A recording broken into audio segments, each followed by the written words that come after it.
So I think this American thing of not using kettles, especially in hotels, is just weird.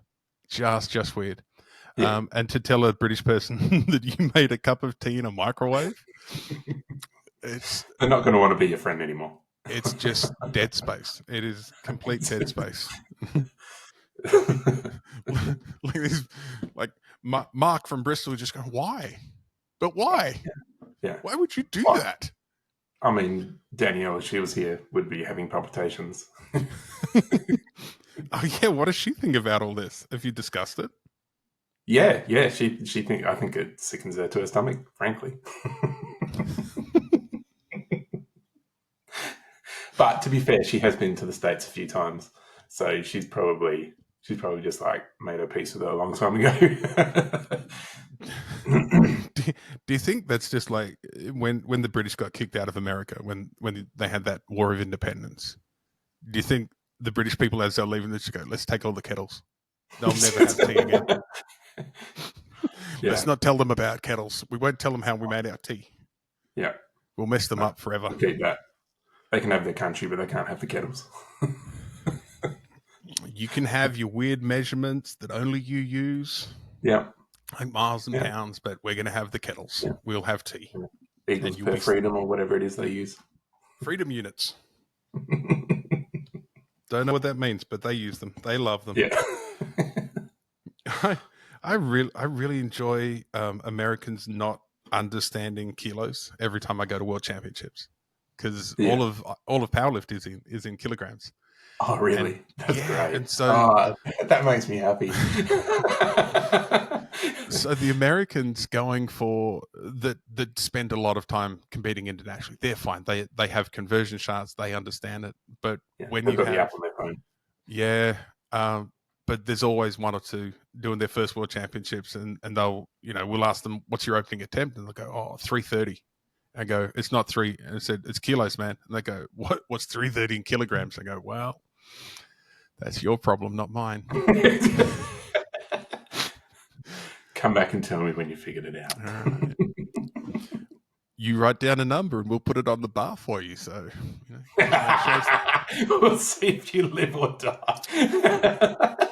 You might lift it, you might not. We're going to find out. Brilliant. But good luck with that. So this is episode 2, right? It's always episode 2. It might be episode 3 eventually. I mean, but to be fair, let's not rush it.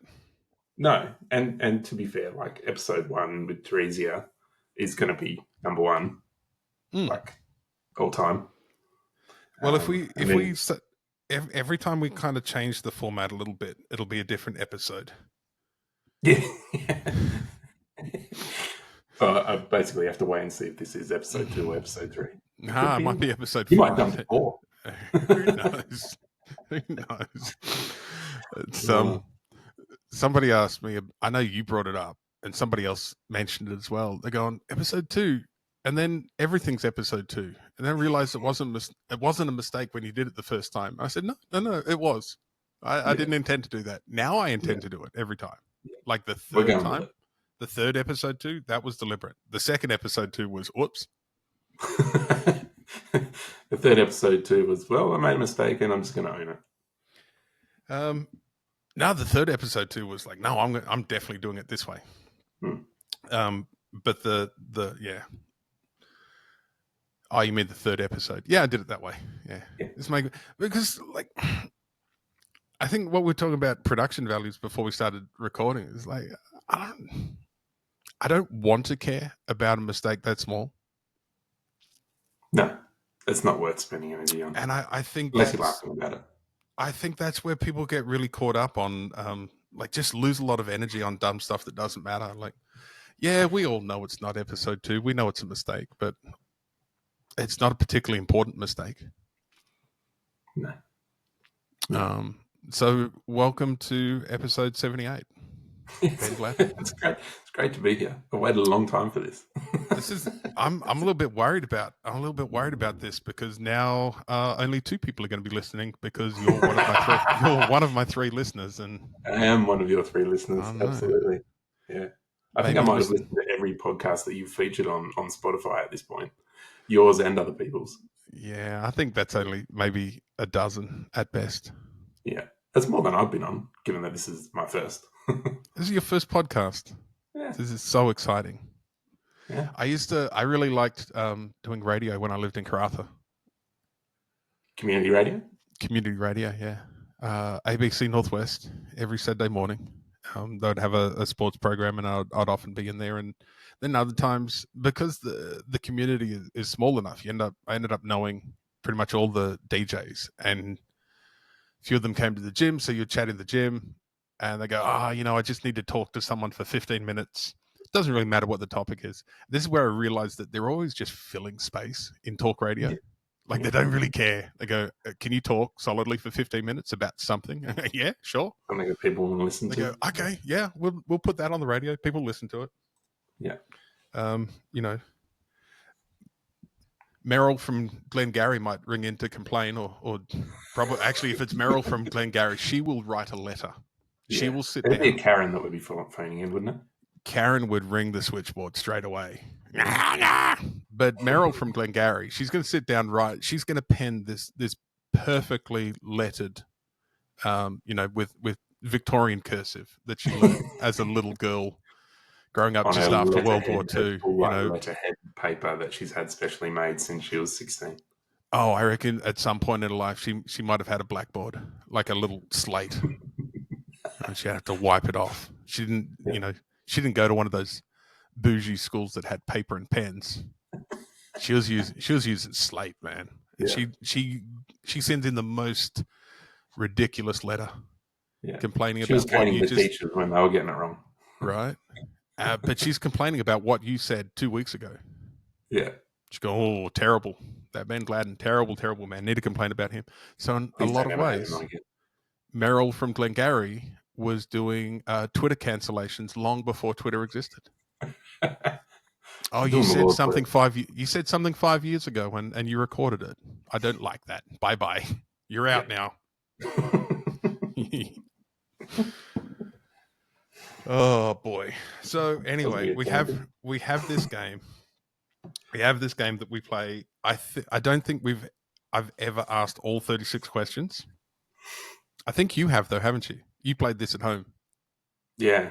So I played it with my wife. And you actually did all 36 questions, didn't you? Yeah, there was like 2 that we skipped because obviously we've been married for a number of years now, and there's certain things that didn't necessarily apply. One of those ones where I'm pretty sure I know the answer and I don't want to hear it again because I don't like it.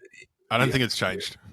Yeah, and the thing that kind of struck me about when I did the game with Danielle was, and I don't think it's necessarily. Maybe it has come across on your podcast, but maybe Danielle's more emotionally driven, perhaps than your other guests have been. But she was. It was interesting watching her when you're talking about a question, kind of about something that brings you joy, and then that immediately goes to a question about like death and loss and like just that transition in that space. She would just be like, "Whoa!" It was really kind of knocking her around.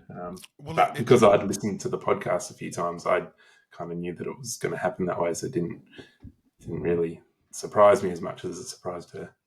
I'm not sure the order is important for sure. I'm not sure it's as important as like it has to be done 1 to 36, but the order is really important. And a question like those 2 back to back, I think it's what's your most treasured memory. Telling people, and this is what I've learned from the research. It's fascinating. Joy is the most vulnerable emotion we experience, more than fear, more than all of those what we think is called the sad emotions. But joy is our us being most vulnerable. So when we talk about something amazing that we, like the birth of my daughter or a particularly magic moment in your 40 odd years, that's encouraging you to be really vulnerable. In a positive way, it's opening the door right up to talk about what comes next. and so people a little bit more open then. Like, you've opened yourself up to joy, so it's easy to open yourself up again to, or stay open and talk about something terrible. Yeah. So yeah. Yeah, it's interesting. So who would you invite over for dinner tonight, if you can invite anyone in the world? So obviously I've spent a bit of time thinking about all these questions, and this one, this is a question that I think comes up from time to time, just kind of like in everyday life.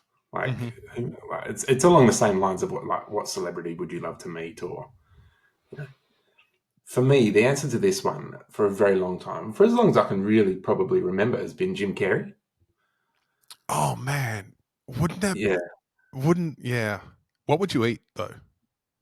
What would you serve him?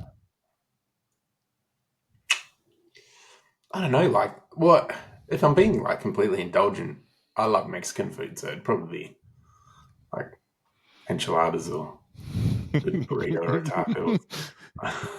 treat him to sombreros. Yeah.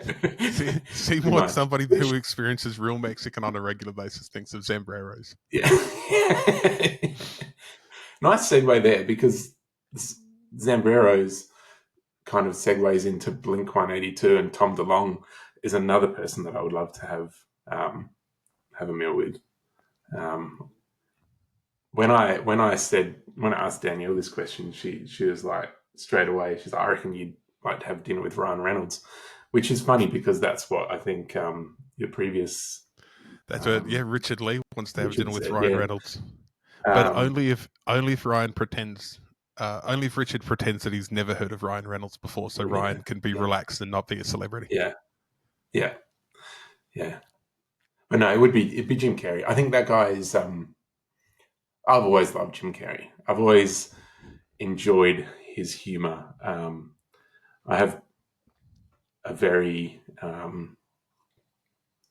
juvenile / silly humor that he just does well, and I've always enjoyed his movies. But I also like enjoy him as a person, because I think he's someone that, going back to what you were just talking about, being vulnerable. He's been pretty vulnerable in his career.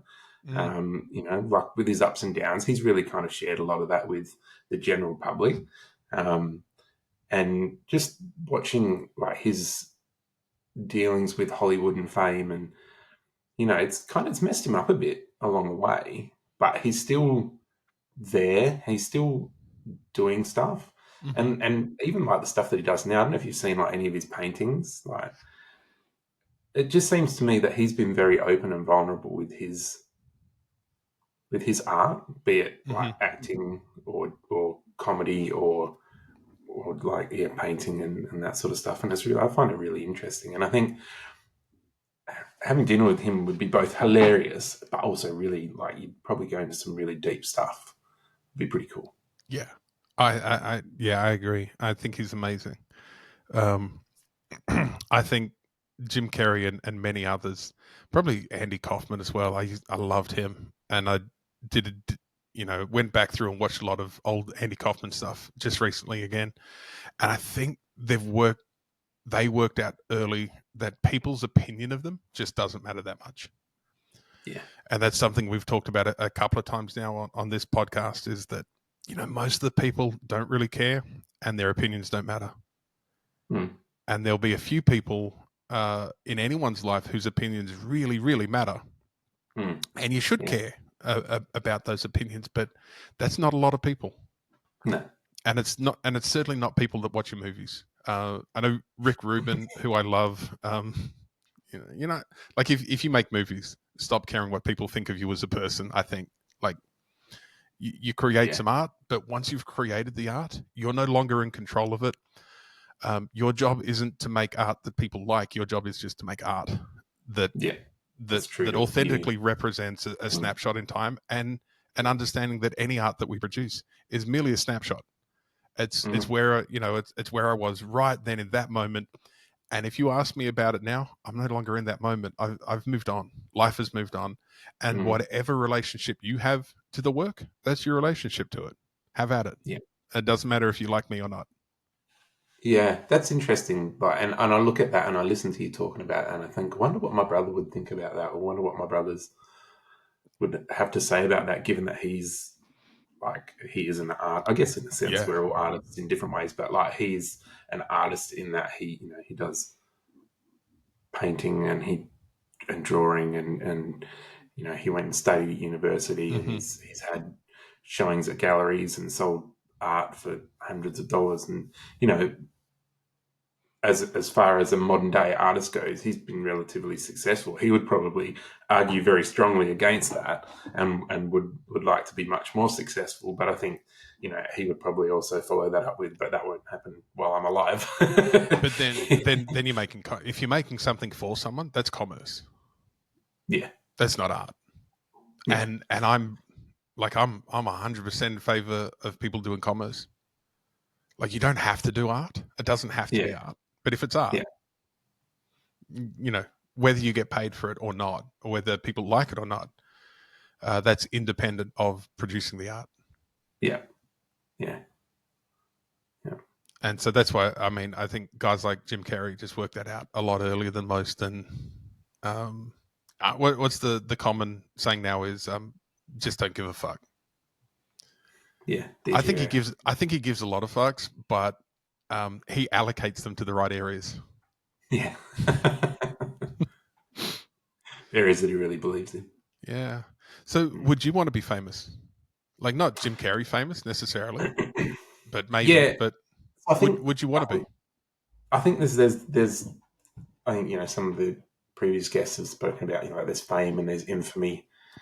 I like infamy. I like being infamous in certain areas. I think there's different types of fame, really. There's like celebrity level fame, where, like, you know, people across the world know you. But there's also like a local fame, in a sense of like, you know, I think about when my dad died.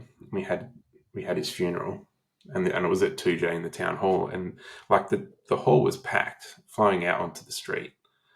And in a sense, like, my dad was pretty famous if you look at it that way.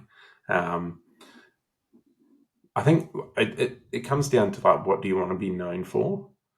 Do I want to be known like that Kardashian level of fame? No. Why not? Not at all. Not at all. Do I want to be famous in the eyes of the people that are important to me? Yeah, like, as long as it's for the right reasons. Like, your reasons again, or their reasons? I think maybe probably a bit of column A and a bit of column B. You know, like, it's a legacy question almost, in a sense, in the direction I'm taking it. I want to be famous for loving well, for caring about people, for looking after people, for being open, for being approachable, for being a good bloke, I guess is what it comes down to. That's what I want to be famous for. And there's probably certain people out there where I'm famous for not that. Because how are we defining famous here? Maybe I'm defining it as like well regarded, perhaps, instead of famous. Maybe fame is when your I guess experiences or what you do and how you do it and what you've done is known to people that you don't know exist. Yeah, like your reputation precedes you, sort of thing. Yeah, like Ryan Reynolds is famous. He doesn't know I exist. Makes me sad. Sometimes I cry at night about that. Because I think if he knew I existed, we'd be really good friends. We'd hang out. It'd be like me, him, Hugh Jackman, Keith Urban. We'd just all hang out together. It'd be great fun. Keith Urban as well. I reckon he'd be. I think we'd all just be really good friends, and they'd hang out and we'd drink coffee and have a great time. Play a bit of music, shit talk. Tell some jokes. Before making a telephone call, do you ever rehearse what you're going to say? Right. Or before I'm doing going to break. before doing a podcast, do you ever rehearse what you're going to say? I don't think it's not that I've rehearsed what I've said before this podcast, but I've listened to it, so I've considered like what my answers would be, and I don't think that's the same as rehearsing my answers. But You can tell I'm when someone's rehearsed on the phone, can't you? Can you yeah, I tell? reckon. Yeah, I think so. Like you can, Maybe like not all the they're on a time. roll because they're I, not really listening to your sort of those little verbals or the non-verbals. They're not looking out for yeah, them. So they're like, no, yeah, I've got a script. I'm going now. I'm in. yeah. I don't. I mean, I probably haven't noticed it just because I'm not really too bothered if someone has or hasn't. Personally, for me, I'm breaking the mold here and saying no, I don't. I don't think I ever really have. Maybe one, but maybe for like really important phone calls. But I can't even think of an example for that. But I just think like I have a semi-formed idea in my head of what I'm going to talk about, and Mm-hmm. however it comes out is how it comes out. And then on reflection, sometimes I'll like reflect back on it and think, oh, I didn't really say that very well, or no, I think I got across what I was wanting to get across there. But I don't think I don't really. I'm not a very anxious person, and so I don't like making a phone call. Doesn't really bother me. Mm-hmm. So maybe I'm a little bit different to a lot of people there. I think there's a lot of anxious people.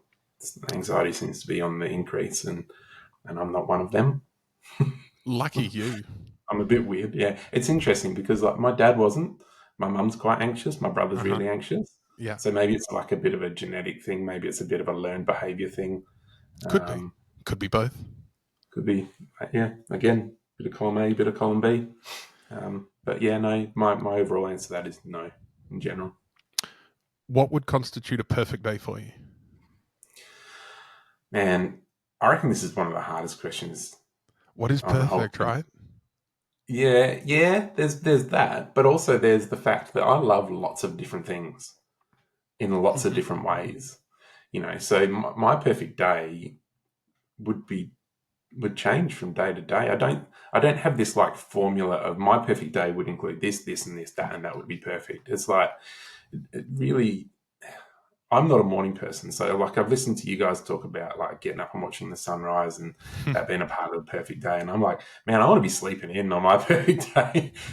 But having said that, the days that I have got up for the sunrise, I've loved it, Mm-hmm. and it's gone on to be a great day. So I do kind of get it. But like for me, a perfect day could be doing some awesome stuff with my kids and my wife, and just having a great time. But it could also be on the other hand, me out in the bush by myself, camping. It could be me staying at home all day, playing the latest computer game that I'm really enjoying. It could be going going to like a brewery with a bunch of mates and like hanging out and having some drinks and being really social. It's like as long as I'm doing It something could be that I saying love, it could be a lot. yeah. Yeah. I couldn't narrow it down to one thing. There's lots of things I love to do, lots of people I love to do stuff with, and I also love to have time by myself. Mm-hmm. So any mixture of those things is going to be a great day. Yeah. When did you last sing to yourself? I sing every day. Every day. Every day. What about to someone else? Well, I sing. So I play guitar and sing in my church band. So I don't know if you consider that singing to someone, but that's more like singing, leading worship and singing with Singing people, towards people? singing Singing towards in. people. Yeah, I'm facing them. Does that count? I sing stupid songs.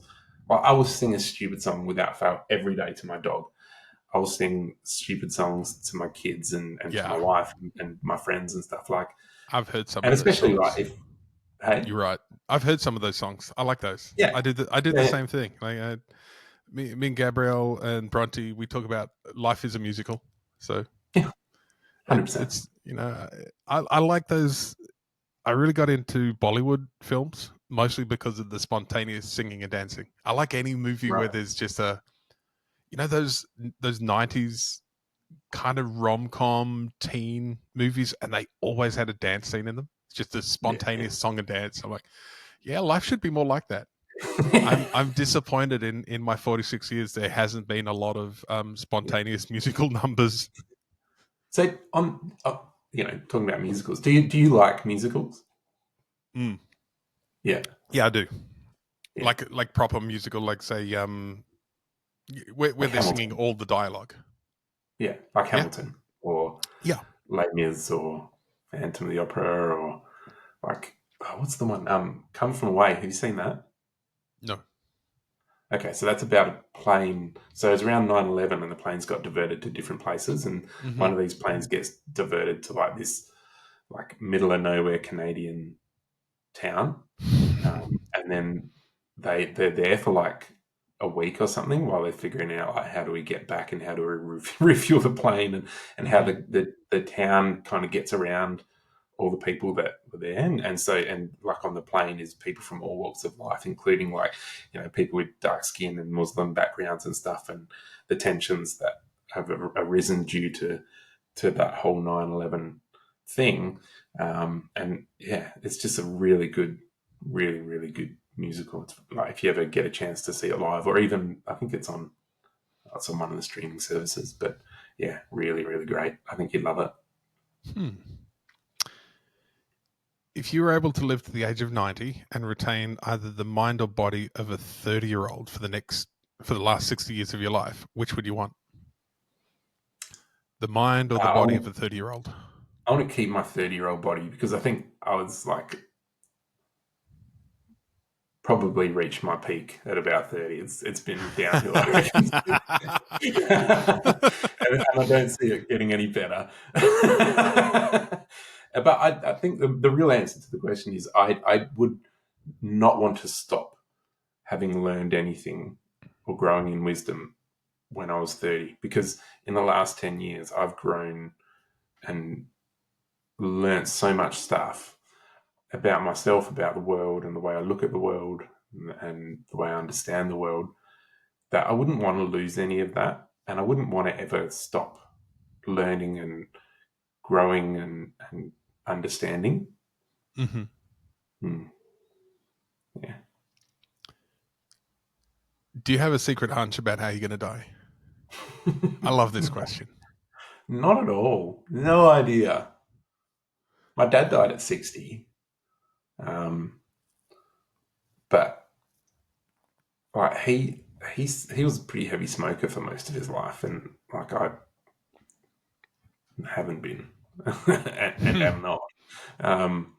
And he drank a lot more than I did. Not that he was alcoholic, but he just like he would drink. He would have a couple of beers every night after work, and for me, I pretty much like drink on the weekends, but not during the week. So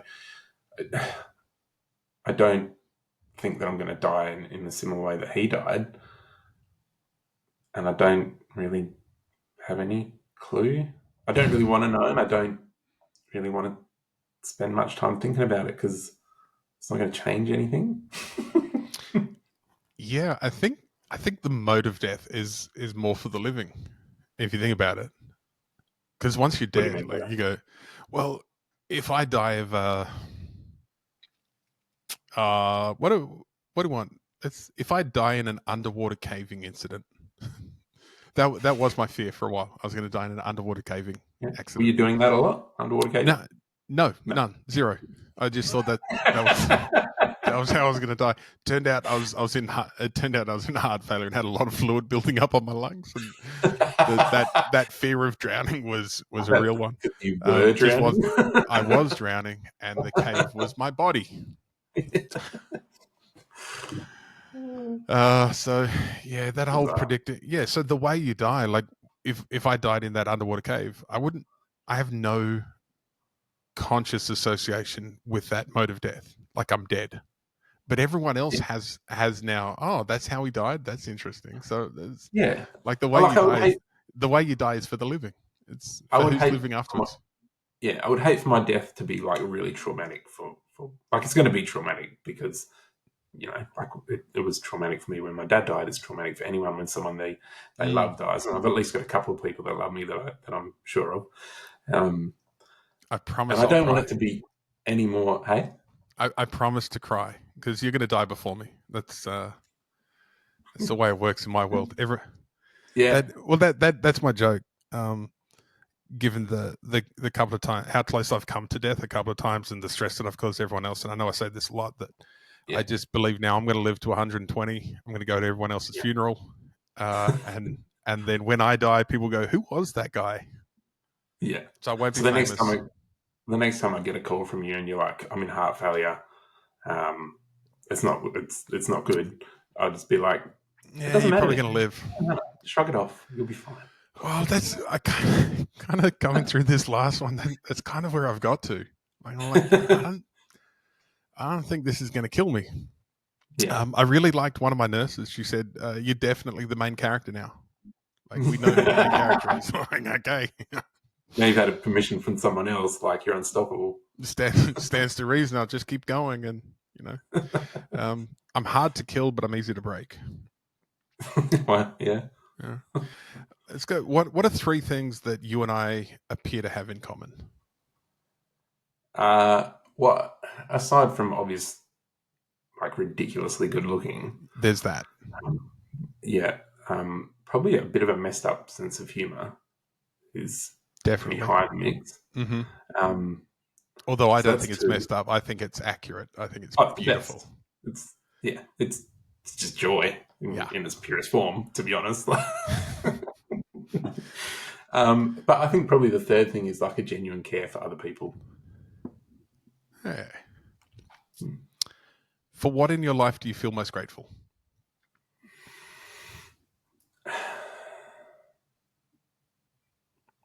There's a lot of things that I'm grateful for. I don't know if I could narrow it to a most grateful. That's the hard thing about some of these questions, isn't it? They want you to scale it. Like, there's 10 Yeah, things you're grateful for. Which one is the most? yeah, yeah. I mean, It's it's like probably saying, going to. which child do I you guess love the most? if you which what? Which child do you love the most? Yeah, It's one of the. yeah, It's kind of one of those, isn't it? And you have to yeah. answer My that. dog. And you can, my dog. Who do you love um, most in your family? My dog. I really not hope true. Danielle listens to this.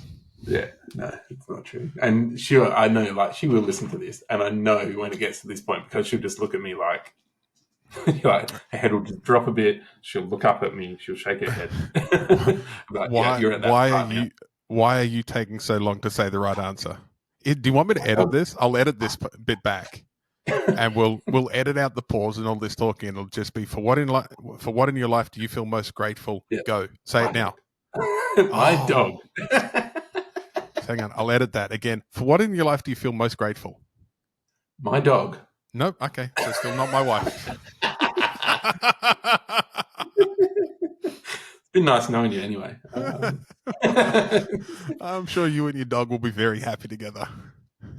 I think what I'm most grateful for is that I get to live this life. Probably like in a big way. Probably that I was born in this time and place. You know, like specifically Australia, because we live in the best country in the world, um, which is going to upset a lot of your American friends, but that's okay. Well, They'll they get can be over it. upset. um, They don't but you have know, like rugby or AFL over there. We do. Makes us yeah, better than everyone. yeah, 100%. We're the Best world beaches in the champions in world. sports no one else plays. We're the best. Yeah, yeah. Best of cricket, Yep. whatever. But you know, like to live in Australia at this point in time, we're pretty blessed. There's a This is lot of true. stuff going on in other parts Yeah. of that. We've never had a civil war. We don't deal with yeah. Like Yeah, no one's everyone shooting at loves it. anybody. No one's invading us. Yeah, Even though we don't all get along, we get along better than people that don't get along elsewhere. Like we're not trying to yeah, murder each other or blow each other up, or yeah, we've got access to schooling and hospitals and all those cool things. So yeah, I agree, man. Being born yeah. in Australia is like that's lucking out. You've won the lottery, really. Yeah. Like all jokes aside, you have won the lottery to be born in Australia, and at this, I think, this point in time where, yeah, it's tough. Like I'm not, you know, it's like we've had rent increases that have been hard, and the cost of living is hard, but you know, it's still a lot better than it is in other parts of the world. And well, yeah, like, could you imagine being born in, let's say, Angola in the late 70s during the Civil War? yeah, like Think about what your life choices are then. And that's just, just like you said, it's luck. It is pure luck. I didn't do anything to deserve it. I was just won the birth lottery. Yeah, I'm grateful for that. My kids are all relatively healthy. That I've got an awesome wife. That I have. That I live in an awesome part of the world. Like I've got so much to be thankful for and grateful for, and I think I am. There's really something about that old thing of counting your blessings, like listing them out. Like, what are the things I really am thankful for? And I know I don't do it enough in my life, but going through that practice and then being able to say things authentically that I'm really glad to be alive. Mm, I'm grateful that when I wake up, I put my feet on solid ground. I'm not under the ground. Like, I wake up every morning. yeah, There's a lot wrong, but I'm really grateful to be alive and able to do something with that. here and doing this, yeah. And it's, and I used to hear people say, I'm just grateful to be alive. And I go, oh, what a wanker. Shut up. Yeah, when you've Now I been get close to to say, death, that probably now I means a get bit to more. say it and have people hear it and go, oh man, that guy's a wanker. Yeah. My dog just needs to go out. I think he needs to talk. So just give me like, I'll be back in a couple of seconds. Yeah, no problem. I will talk about the next question coming up. Number 10, if you could change anything about the way you were raised, what would it be? Man, if I could change anything about the way I was raised, I would talk about geography. Actually, I'd want to be raised in a place where I could explore nature more than what I did growing up.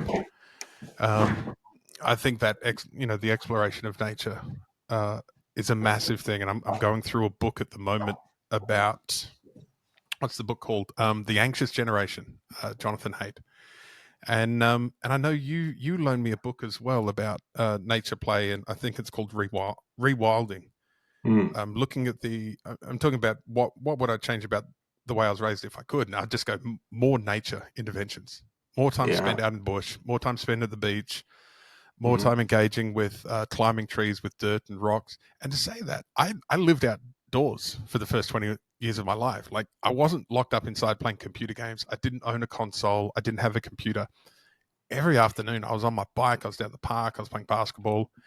yeah. If I could change the way I was raised, I would want to just do more of that with more intention, but preferably in a bush setting, not a suburban setting. Mm. Did you grow up in a suburban setting? Yeah, I grew up in the northern suburbs of Perth. I did high school living in Greenwood. Went to Warwick High School. Yeah. Before that, I grew up. My childhood was in Sydney, Yeah. Okay. and Yeah. we were not quite inner suburbs, but definitely not an outer suburb. We were close to the city where we were raised. There was Yeah. lots of people, lots of traffic, just lots of stuff. In fact, if I talk about Sydney at all, uh, it's lots of everything. It's just too much of everything. Like, what Sydney's is a lot.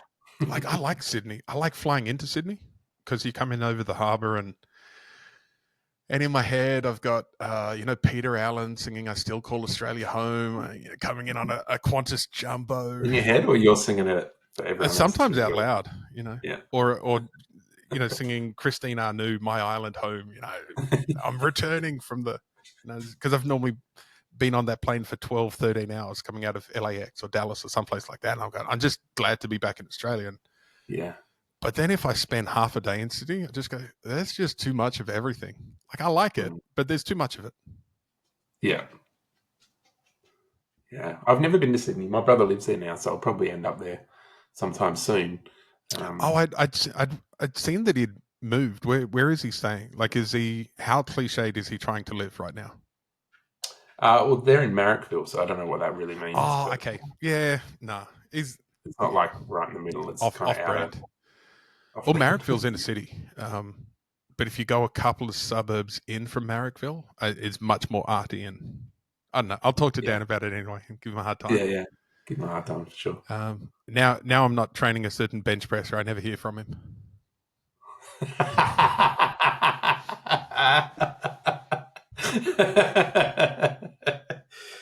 Those So what cliche would days. yeah what would yeah like it yeah gay artist living in Paddington, that would have been the stereotype. I'm Yeah, pretty sure Marrickville and Paddington aren't that far away. Oh, it would have been probably. better if it was Newtown, not Marrickville. Then that would have been all Yeah. the cliches all at once. I would love that. Well, he might end up there, so give him Well, time. he can aspire. I actually, just while we're on it, I really like what he's been producing over the last 2 to 3 years. I like following him. I like his art. Yeah, I yeah, like how almost aggressive and in your face his work is. Like it's confrontational, and I think it's beautiful. yeah, Like you have to have an opinion. You can't not have an opinion about what he does, which I yeah, think for sure. that's the magic of it. Yeah, I think the he's worst bit posed. I think the worst bit about art would be putting so much of yourself and so much effort into a piece, and people just going, that's Yeah, nice. yeah. Eh, Take it or leave it. Yeah, take it or leave it. I that's would not what much you rather want. have, You I want, fucking hate that. That's awful. yeah, And I'm going, okay, we're getting a reaction. We're in the right yeah, area. yeah. We're pushing some buttons. We're triggering some emotions. Yeah. Yeah. So if you could change anything about the way you raised, what would it be? Man, I was lucky. I had great parents, and I grew up, for the most part in the bush. And by bush, it wasn't like way out of like I grew up in 2J from we moved from kind of Wanneroo to 2J when I was about 6, and I grew Mm-hmm. up on like a 7 acre block that was right next to like some stands of bush, and Yep. but like my weekends were building cubbies in the bush, or like yabbying in our dam and riding my mountain bike into town, like 10Ks into town and then 10Ks back. And like I was, Cubs and Scouts and all that sort of stuff. And, like good parents and good friends and good community. Mm-hmm. Like it was awesome. It was a brilliant childhood. The only thing I would change about it is that I wasn't really into any sport.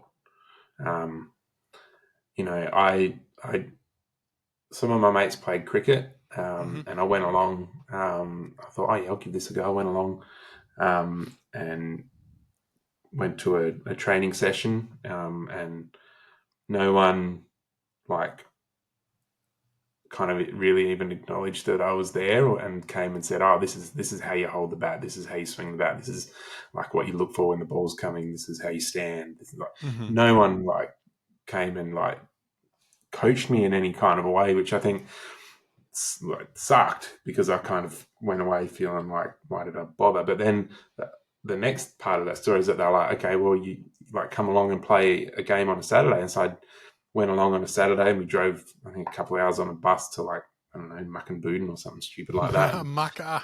I don't know if it was there, but it was like somewhere out. Yeah.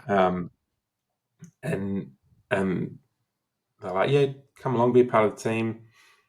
And I went out and I faced the bowler, and I got out for a duck. And so I basically walked out, faced the ball, got out for a duck, walked back, and then the That rest of was the it. day was standing in a field, fielding in the heat. And I never went back after that. So that, I think that's probably a bit on the coaches at the time, were a bit shit Mm. house. Yeah, And sounds like it. thankfully, I don't think that would really happen nowadays. I think there's a lot more kind of like structure and things that are there for like kids sport. But also, like my mum and dad never really pushed me in any like sporting direction, or encouraged me to give any sports a try. Mm-hmm. And I think part of that is that I was already like riding my bike a lot and doing like Cubs and Scouts. So there was that taking up time. But I think also, like for my dad, it was his second marriage and second lot of kids. Mm-hmm. And I think he like, so my older sisters, my half sisters, I think they did a lot of sport when they were younger, or at least they did some sport. And so I think Dad was probably, by the time that Dan and I came along, a bit sick of doing the wasting half a weekend driving kids around to sport thing. So he was Yeah, probably so quite happy to move on. your sisters probably played netball and scarred your poor dad forever. Yeah, it could be. I don't know what they played actually, but Yeah. um, Did you ever but yeah, do? Did your girls play netball? Did you ever do Saturday morning netballs? did who? What? Saturday morning netball? What, my girls? Yeah. Nah, soccer. Soccer. Okay. We're a soccer family. All the kids have played soccer, apart from Max. But Mm. yeah, so I've got 5 kids for those playing along at home. You're very So fertile. I'm like my father on my second marriage and my second bunch of kids. So I've got 3 kids from my first marriage. So a daughter that's 17, a son that's 15, and another daughter that's 12.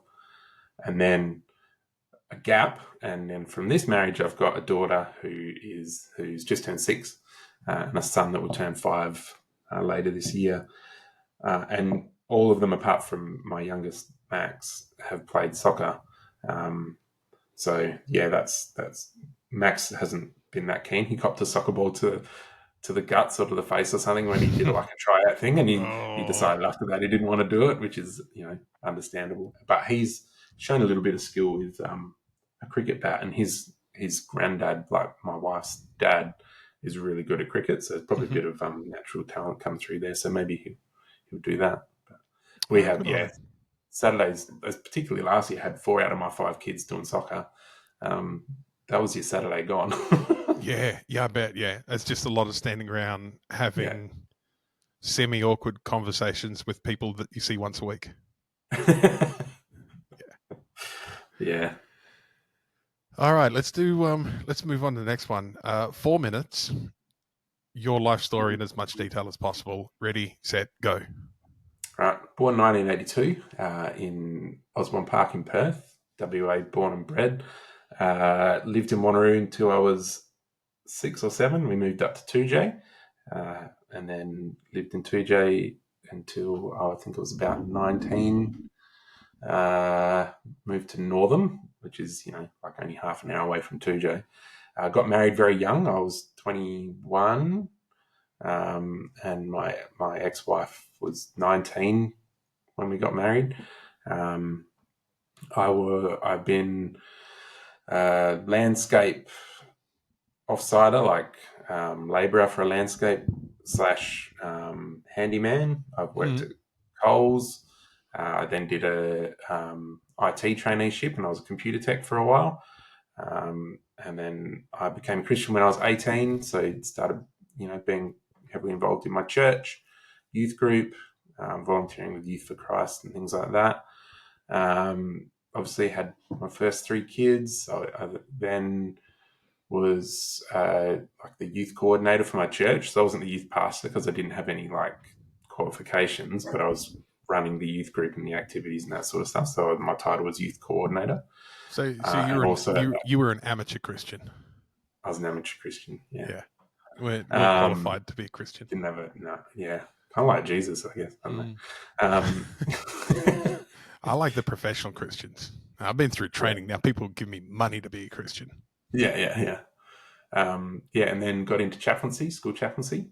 So for a little while, I was doing the youth coordinator and school chaplain role. But that was too much. So you started chaplaincy in what year? 2005, I reckon. Yeah, which is where you and I met back in the day. I don't think I met you in 2005 though. It might have been a couple of years later because you're in Karratha and I was in 2J. But so I was chaplain at 2J, which was interesting because that's where I kind of went to school and grew up, and so that was fun. I think you, like most people in chaplaincy, took a while to realize how cool Andrew, Paul, Dave, Cunniff, and myself were. Because initially, when you meet the 3 of us, people go, "I'm not sure if they're cool," but if you hang out for a while, you go, "Oh, we're so damn cool." You forgot about Marcus. And Marcus, and then you're like, nah, that's where the fun is. Those guys never follow any rules. It was more like these guys are some big personalities, and these guys are pretty cool. And I'd like to get to know them more, but I'm not at their level, so I don't know if I have what it takes to hang out with them. which was a Have bit of what fun. it takes. I like that. Which, like, I know now. You just met 4 people that gave up caring about what other people think at a really young age. Yeah, but I still care about that stuff. And So, like, you were I'm still not. caring. So it was going to be I hard don't for know. you. I want to be like that. So I need to. I want to commit to camp golf, but I'm not sure if I can or not just yet. Yeah. Pretty much. So it was a little bit like intimidating. I think actually my first real memory of you was at one of the conferences in Perth when you were doing your fundraising for one of your adventures off in powerlifting, and you were doing your Benched by Baxter gig. I bench pressed Dave Cuniff and his wife together. Yeah. Yeah. And you could get T-shirts that said Yeah. Benched by Baxter, couldn't you? That's the one, yeah. And I came along just a bit too late because you'd sold out of them all. Because I was like, oh, can I get one of those? Can I? And you were like, oh, I actually don't have any left. Oh. And I think that was like our first actual interaction. Oh, was it? Okay. You let me down, effectively. Yeah. Yeah. And now you're just used to me letting you down. Now you realize that's Well, that's now a I feature know of a that relationship. Not a you're bonus. actually just human, and relatively normal, whatever that is, like the rest of us. Yeah. So that first time you just thought you were unlucky, but you're like, no, Nathan's really good at letting me down. He does it all. Oh man, you've never let me down. He's constantly promising me T-shirts and not delivering. That was probably my most fun fundraiser. I remember bench pressing a couple of people in the middle of Karratha City Shopping Centre. Yeah. And that whole bench pressing someone, someone asked and they said, will you bench press me? And I go, well, yeah, for an extra $5, sure, no worries. And that was just me joking around. They go, when do you want to do it? And I looked around and I said, let's do it here.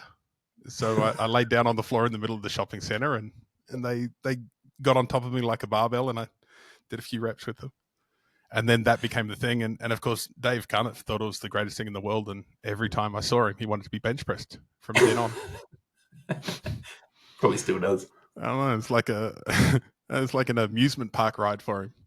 If you think about it. Poor fella's stuck down in Bunbury. He can't get up to the Royal Show each year. So he's like, oh, man, I'm at a youth care conference. I'll get that big chaplain to bench press me. It'll be like going to the Royal Show. If you think about it, you were like planking before planking was cool. Well, you were getting people to plank before planking was cool. Yeah. And then I've got a really great photo of Natasha and I up at Whitford's when she was actually planking. I did, and we did recreated the famous scene from Dirty Dancing. Yeah. Obviously, I was the girl, and she was Patrick Swayze. And she looked at me over her head. Amazing arms, and Natasha Leigh, so damn strong, impressive. Never really recovered from that. She held me above her head. That was about the same time that we were pegging. Well, that doesn't sound right, does it? Let me rephrase around the time that you were picking pegs to people. Let me rephrase that. About the same time we were playing the peg game, which is very different to pegging. let's just have it as Natasha was running around everywhere pegging people, just randomly. Like people wouldn't even know. I cannot wait now to message Tash and say, you need to listen to this podcast. You're going to have 4 people listening after this.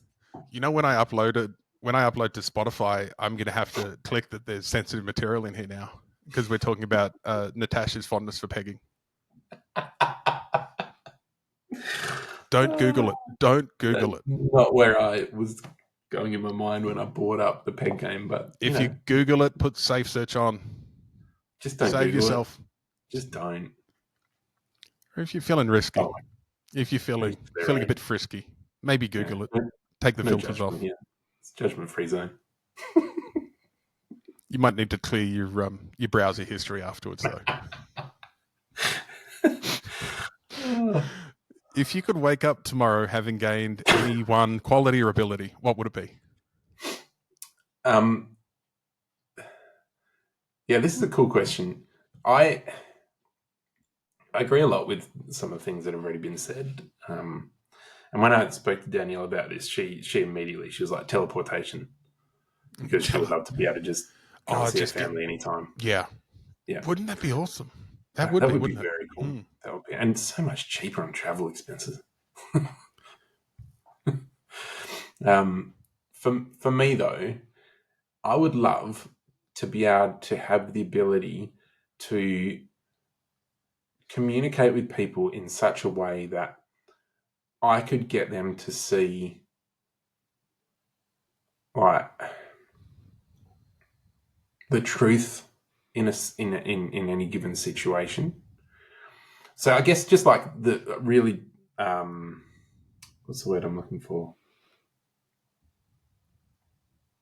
That's not coming to me. But like, people that have these ideas that, that you're black and white, like this is either right or wrong.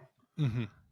And I'm not the kind of person or the kind of Christian that sees things as black and white. I mean, there's a few things that are kind of almost black and white, but Like chessboards. yeah. Yeah, they're black and white. They're definitely black and white. Magpies, yeah. Magpies. But like Chinese pandas. there's a lot of grey Newspapers. area. Yeah. There's a lot of No, you're right. absolutes. There's a lot of things that people think are absolutes that aren't necessarily. I'd love to be able to like if you could talk people around as to why the choices that they're making aren't great choices, aren't healthy for them, or aren't healthy and helpful for other people. You could do a lot of good in the world.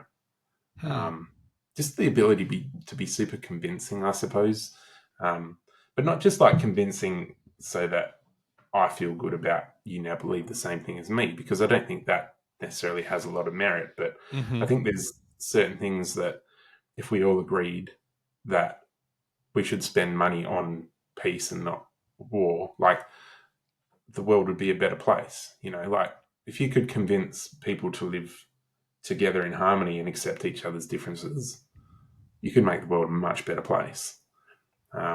If you could just have the ability to really talk through things with people and help them to see maybe the error of their ways. I think there is a risk in that as well, in that you could become like feeling like a God complex in it. So it would be, you would need to be able to retain your humility in the midst of it. Yeah, good luck with that. Yeah.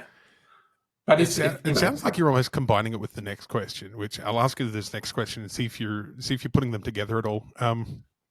If a crystal ball could tell you the truth about yourself, your life, the future, or anything else, what would you want to know? It's such a cliche, but honestly, I would want to know like the numbers to the biggest lottery that's happening in the world at this point in time. Really? Yeah. And the reason that I say that is because I don't earn a lot of money doing what I do, but I love what I do. So I don't really mind so much. I would love to earn more money than I do because I could do some pretty cool stuff with it. I don't want to be like some dickhead that has like a massive yacht and like a Bugatti and whatever. Like I'm not about that. But yeah, I want to be a dickhead that has a small yacht. Oh no, it's the dickhead bit that we don't want to become. So yacht is independent of that. Yeah. Okay. But you know what I mean? Like I would like to be able to, like, I would love to own my own home. Mm-hmm. Like I rent and I don't like it. I would love to own my own home on 10 acres of land that has some bush, that has a creek running through it and a dam, and kind of like what I grew up on, really. Yeah. That is ours and in our family, and I can pass on and will go down like as a legacy.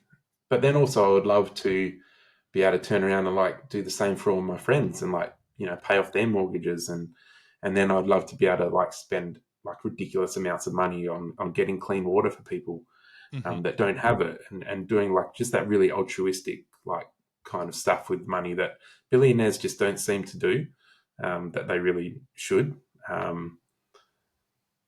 Like I would love to be comfortable. I'd still want to work. I'd still want to but I just want to blow that money on doing really good stuff. So that's what I like that. I like that. Crystal ball for. Is there something that you've dreamed of doing for a long time? And if there is, why haven't you done it? yeah, for a while I was like, I don't know what. But then I was thinking about it the other day. I was like, oh no, yeah, I wanted to do the Bibbulmun track for like ever. So for people that don't know, the Bibbulmun track is a walking trail that starts in the hills in Perth in Kalamunda and goes all the way to Albany, and it's just over 1,000 kilometers long. So like it's a decent trail. It's pretty long. Hmm. I would love to do that. Why haven't you? The reason that I haven't is because I've like from almost all my adult life I've had a young family, could you and could so you imagine doing the Bibbulmun with really little kids? but I wouldn't want to do it with kids. I would want to do it solo. Like I don't want to Hmm. do it with anyone. Yeah. I want to do it with just myself and nature. Like Yeah. that's like if I'm being purely selfish, that's what I want to do. But yeah, just circumstance hasn't allowed me to do it. Um, I think I'll do it one day, Hmm. like when my kids maybe are older and finish school, and I'm too old to really appreciate it. But I know people that are like, I know people that are older than I am that have done it that have smashed it. So there's no reason that I I, couldn't. I know a couple of guys in their 60s that have done it both directions Hmm. non-stop now. Yeah, and you think about like Wendy, what's her name? She was a chaplain for a long time, and she was a chaplain at Northern, and she used to take kids on it and stuff. But she and her husband and her friend were the first people to do a double end to end. So they walked from Kalamunda to Albany, spent a day in Albany, turned around and walked back. Like, and she would have been Wow. well into her 50s Yeah, when they right. did that, maybe even pushing 60. Um, That's super cool. That is it's really cool. amazing. Hmm. It's ridiculous. What's the greatest accomplishment of your life so far?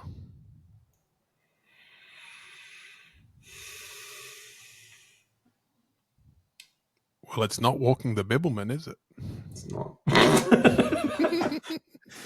um, I think I'm a pretty good dad. I'm certainly not perfect, and there's certainly things that I'm still learning and growing in. But I think, like for the most part, I'm a pretty good dad, and yeah. So like that's a pretty good accomplishment, I reckon. I think so. Mm. What do you value most in a friendship?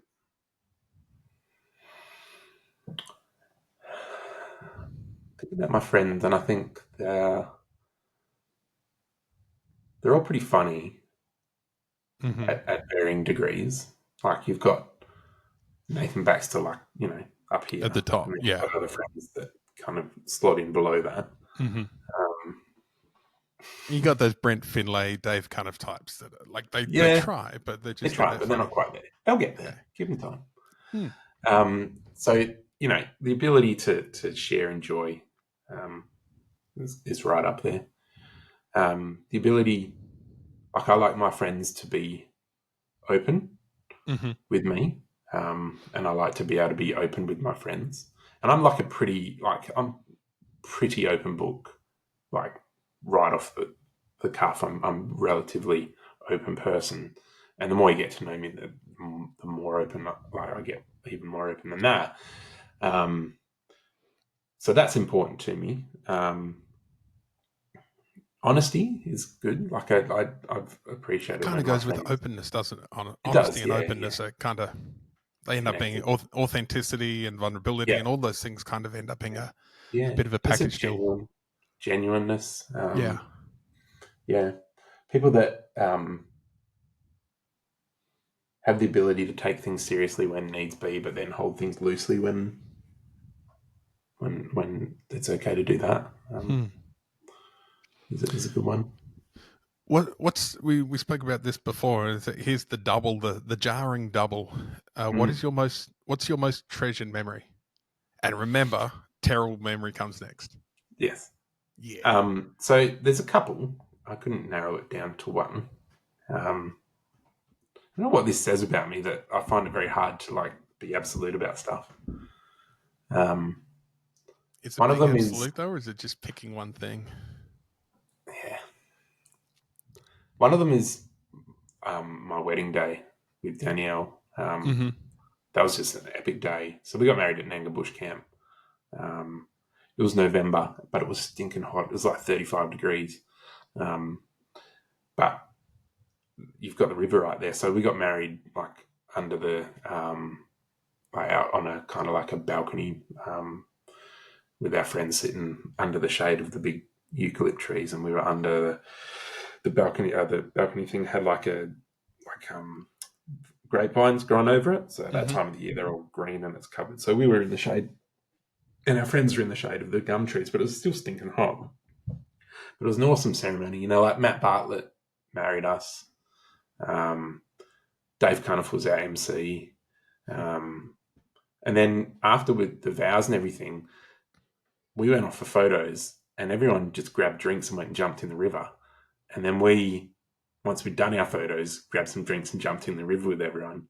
And then everyone made their way back up to the accommodation, which is effectively like dormitories and a big open space in the middle. And it was good because everyone could then stay, which meant people could like party on and have drinks and then didn't have to worry about driving home, which was awesome. But like, yeah, just jump in the river, come back up. Everyone was able to like shower, get changed, have the reception, have dinner, party on, dancing. Like everyone was on the dance floor. It was just a great time. Everyone genuinely had like a brilliant time, and I had so many comments of like, this is the best wedding we've ever been to. I think particularly like for Danielle's family from England that all came out for it. It was pretty mind-blowing for them. They'd never like experienced anything like that. So there's that. That was just an awesome day with the people that we love. And yeah, I guess one of the only downsides to that was that you guys weren't able to be there. Yeah, sorry, I was busy having a stroke. Yeah. Selfish, really. Well, selfish. Well, 5 actually. Yeah. Yeah. Otherwise engaged. You don't do anything by half, do you? No, unfortunately not.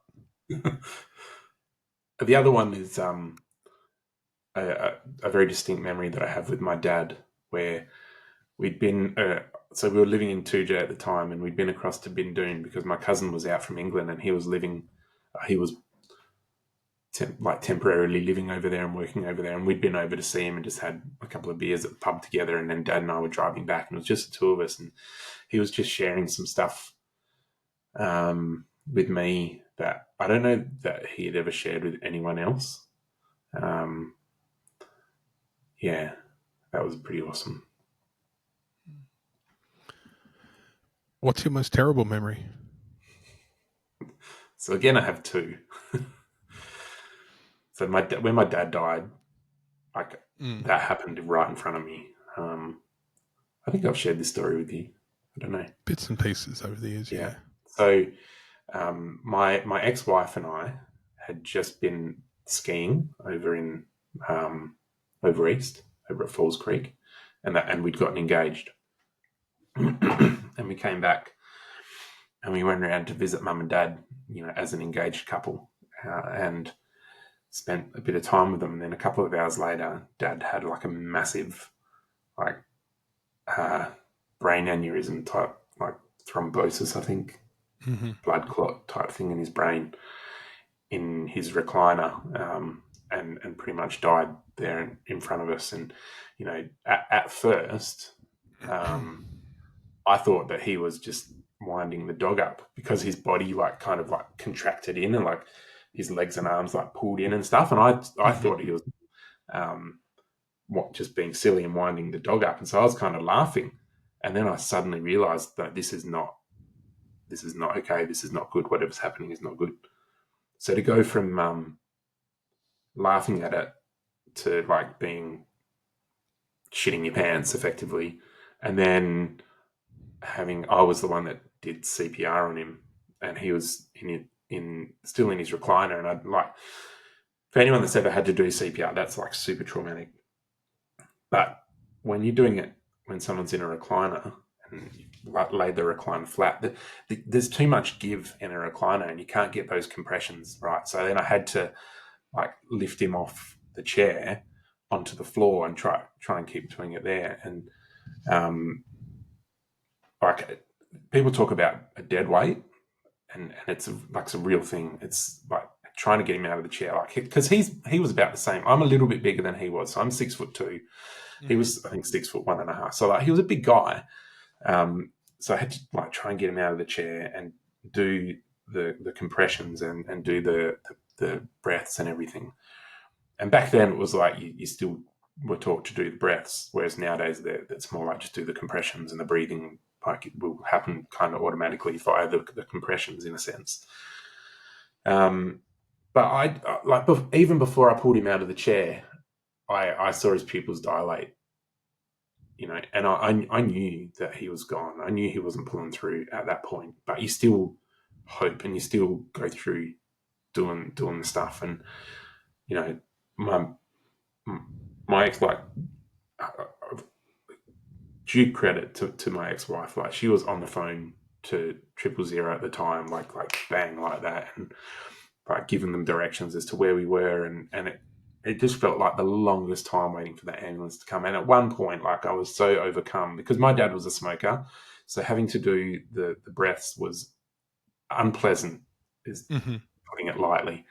And at one point, I had to get up and go outside, and I was dry retching, and like I don't know if it was my ex-wife or my mum that had to take over the compressions at the time. And eventually, the ambulance came and took him to the hospital and stuff. But that moment was like the most intense moment of my life. That was like hell on earth for me, and I can talk about it now because it's, you know, it's 20 years later, but I couldn't talk about it for a long time, and I couldn't do first aid courses for a good 6 or 7 years after that because the trauma of it. Yeah, so that was pretty horrible.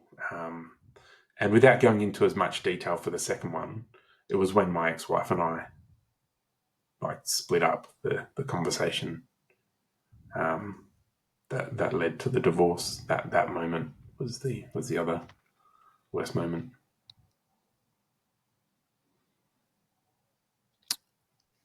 If you knew that in 1 year you would die suddenly, would you change anything about the way you're living now? Yeah, 100%. I think anyone that says no, I don't know if I believe them.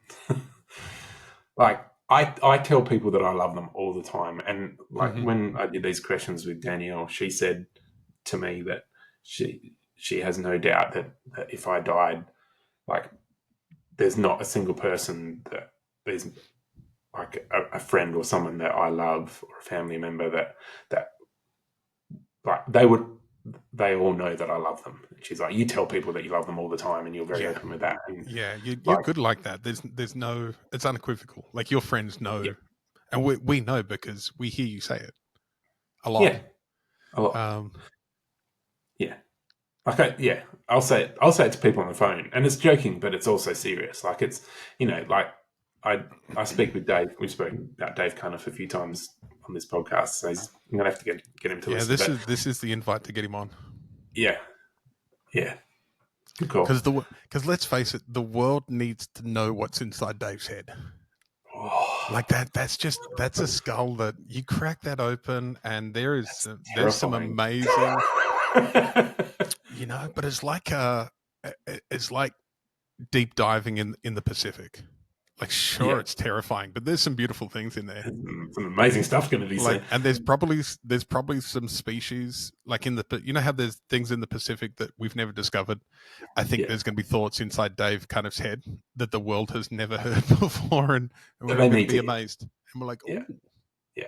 But you like, just so I work with Dave still, and you know, so I talk to him on the phone quite a lot, and I always sign off on the phone with Dave like, yeah, no worries, yep, see you, bye, love you.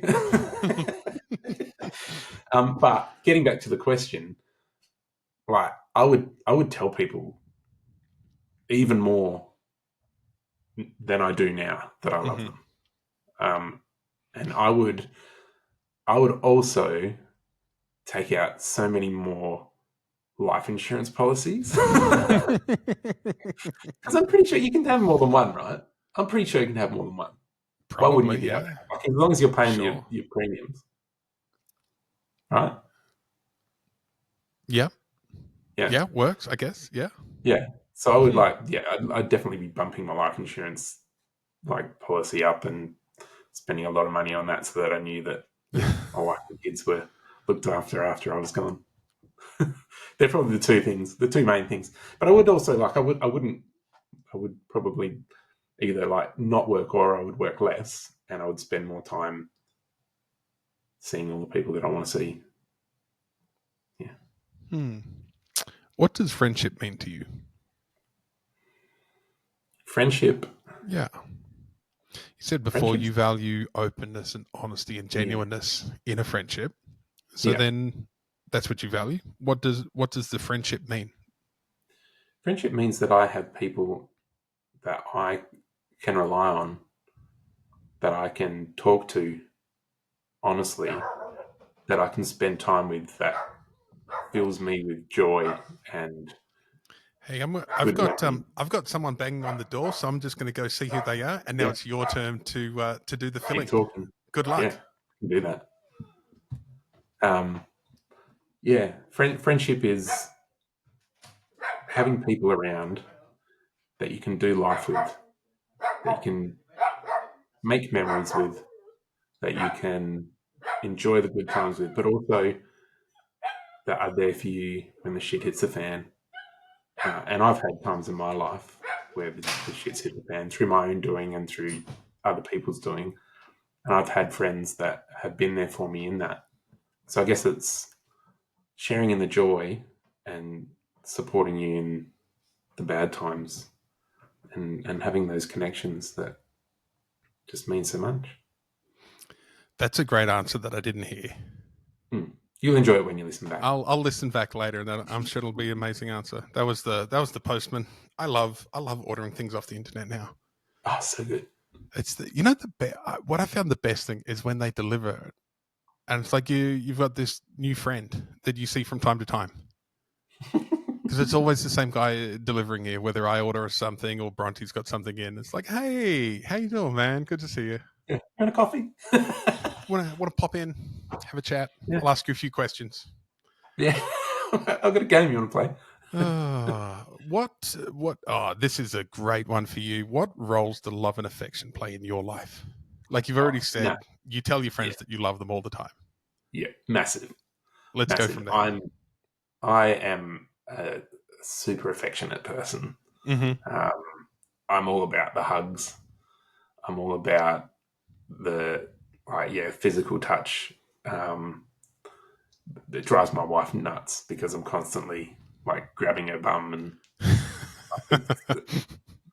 um, but like I just that's like I guess and you brought it up before about the love languages. Mm-hmm. Mine are words like for me, how I feel loved is physical touch and words of affirmation. Yep. They're the two things that make me feel loved. Um, and so I'm very good at giving that out because I value it. Mm-hmm. Um, yeah, and it borders on inappropriateness a lot of the time because like I'll be giving one of my mates a hug and squeezing him on the bum at the same time. Like it's just You love, you man. don't really do that for me. I feel like I've been missing out for a long time now. Well, If you you could want grab to my ass more you often, want that to would be come? great. Because Oh, I can do that. I 100%. receive love in that way. Yeah, You see me I'll in, be. Hmm? for those other two people listening, if you ever see me in the street and you smack me on the ass, I'm going to respond well to Yeah, it and say yeah, thank you very much. I yeah, think that comes from that might come from playing baseball through high school.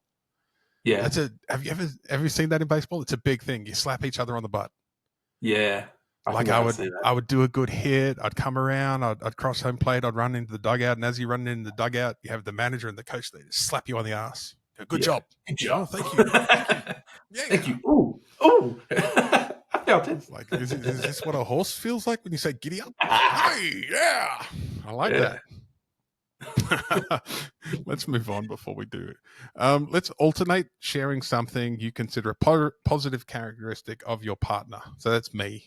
And we go back and forth and we share 5 things yeah. total. So who's starting? I'll let you start because I'm feeling a bit needy this morning and I want to hear 3 good things about me. What do I think? There's like it kind of goes back to like what we are talking about with joy and vulnerability. Like you have an ability to be just like so vulnerable, so much more than so many people that I know. And you don't shy away from that. You embrace that, I think. If you're, like if things aren't going well, you'll say it. Mm-hmm. I think that's awesome. Like, because there's so much surface level conversation that happens. Like, hey, how you going? Yeah, good. How are you? Yeah, that's so Australian, is it?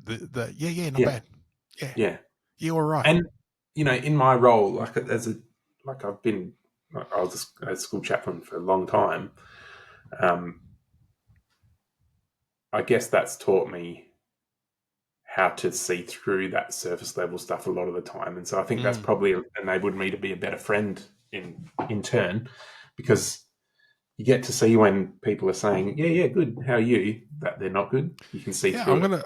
I'll throw that back at you as a positive characteristic of you. You're really good at listening. Of when you ask to, what I find about you is when you ask me how I'm doing, it comes across with a tone maybe, or a volume, or whatever it is, but some sense data that tells me you really do want to know how I'm feeling. Yeah, actually care about what you're feeling. Right. And I think it's because you tend to phrase that question a little bit different.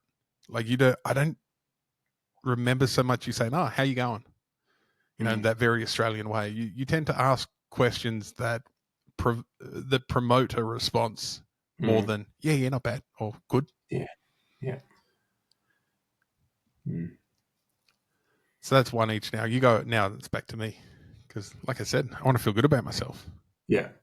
I mean, your sense of humor is second to none. We've joked about some terrible, terrible things. my wife Diane gives me a hard time about some of the. I love watching stand up comedy. Diane can't stand it. It makes me so sad that she doesn't enjoy stand up, because it's one of my favorite activities to go and engage in. Yeah. So it's meant that over the years I'll tend to see stand up when I'm overseas. Right. And my favorite stand ups are the people that say the most atrocious, outrageous things that shouldn't be said. And I laugh at the fact that they've said it. And they, Yeah. like a guy like Ricky Gervais, he's very well aware that what he's saying shouldn't be said in good company, or just shouldn't be said ever. And I say shouldn't in those air quotes, because I think sometimes things need to be said so we know where we stand with it, and so we can form a relationship with that idea. And sometimes just saying horrific things is funny, because we've built up this idea in our head where things should land, and then it doesn't land there. It lands at the total wrong spot, and I'm laughing at the gap. I'm not laughing. I'm not laughing at the horrible thing. I'm laughing at the unexpected bit, and just allowing myself to be happy that something was a surprise. Because like, you look at little kids when they react with surprise. All those games that you play where you literally hide behind a tea towel, and then you go, oh, and they're like, it's joyous. That surprise is joyous, and I think we like being tricked. I find the same thing with magicians. I on YouTube, the one thing that I keep going back to for a few years now is Penn and Teller Fool Us. Fool us. Yeah. So I like good. being fooled, and I like knowing that I'm being fooled while I'm being fooled. Yeah. And so some of those really outrageous comics, like I think Gervais is a great one, because he is such a smart and caring guy. I know he doesn't really mean it. I know he's saying it just to hear what it sounds like. Yeah. And so Just to see what the reaction is. Yeah, so I kind of enjoy that gap in between where you're not allowed to say that, and you said it. And now we deal with it. What happens next? Now we giggle together like a couple of little girls. This should be a pretty easy question for you then. This next one is how close and warm is your family? Hang on, haven't you skipped over a couple there? That was only like 3. I think you're cutting it short. There was 5 in all between us.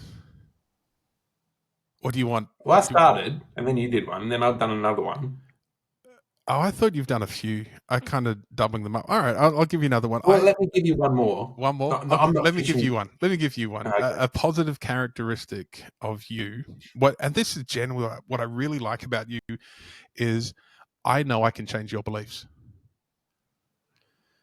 Yeah. And I can think of quite a few instances that when you go, this is what I believe, and I'm basing it on these set of experiences. And if I say, well, I think the opposite is true in the world, and here's 5 experiences that you may not have thought about at the time, and you are so open to changing your mind about something, even if it's something that's fairly deeply held.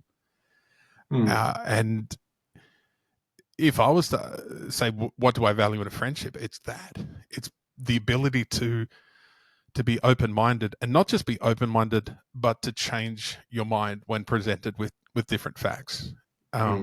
I think if we as a whole society were better at doing that, which would require a lot of non-judgment, which I think is you're great at, that we can hold those tensions, not make decisions, not make judgments on stuff, and then allow our beliefs to be shifted slightly or altered based on new information.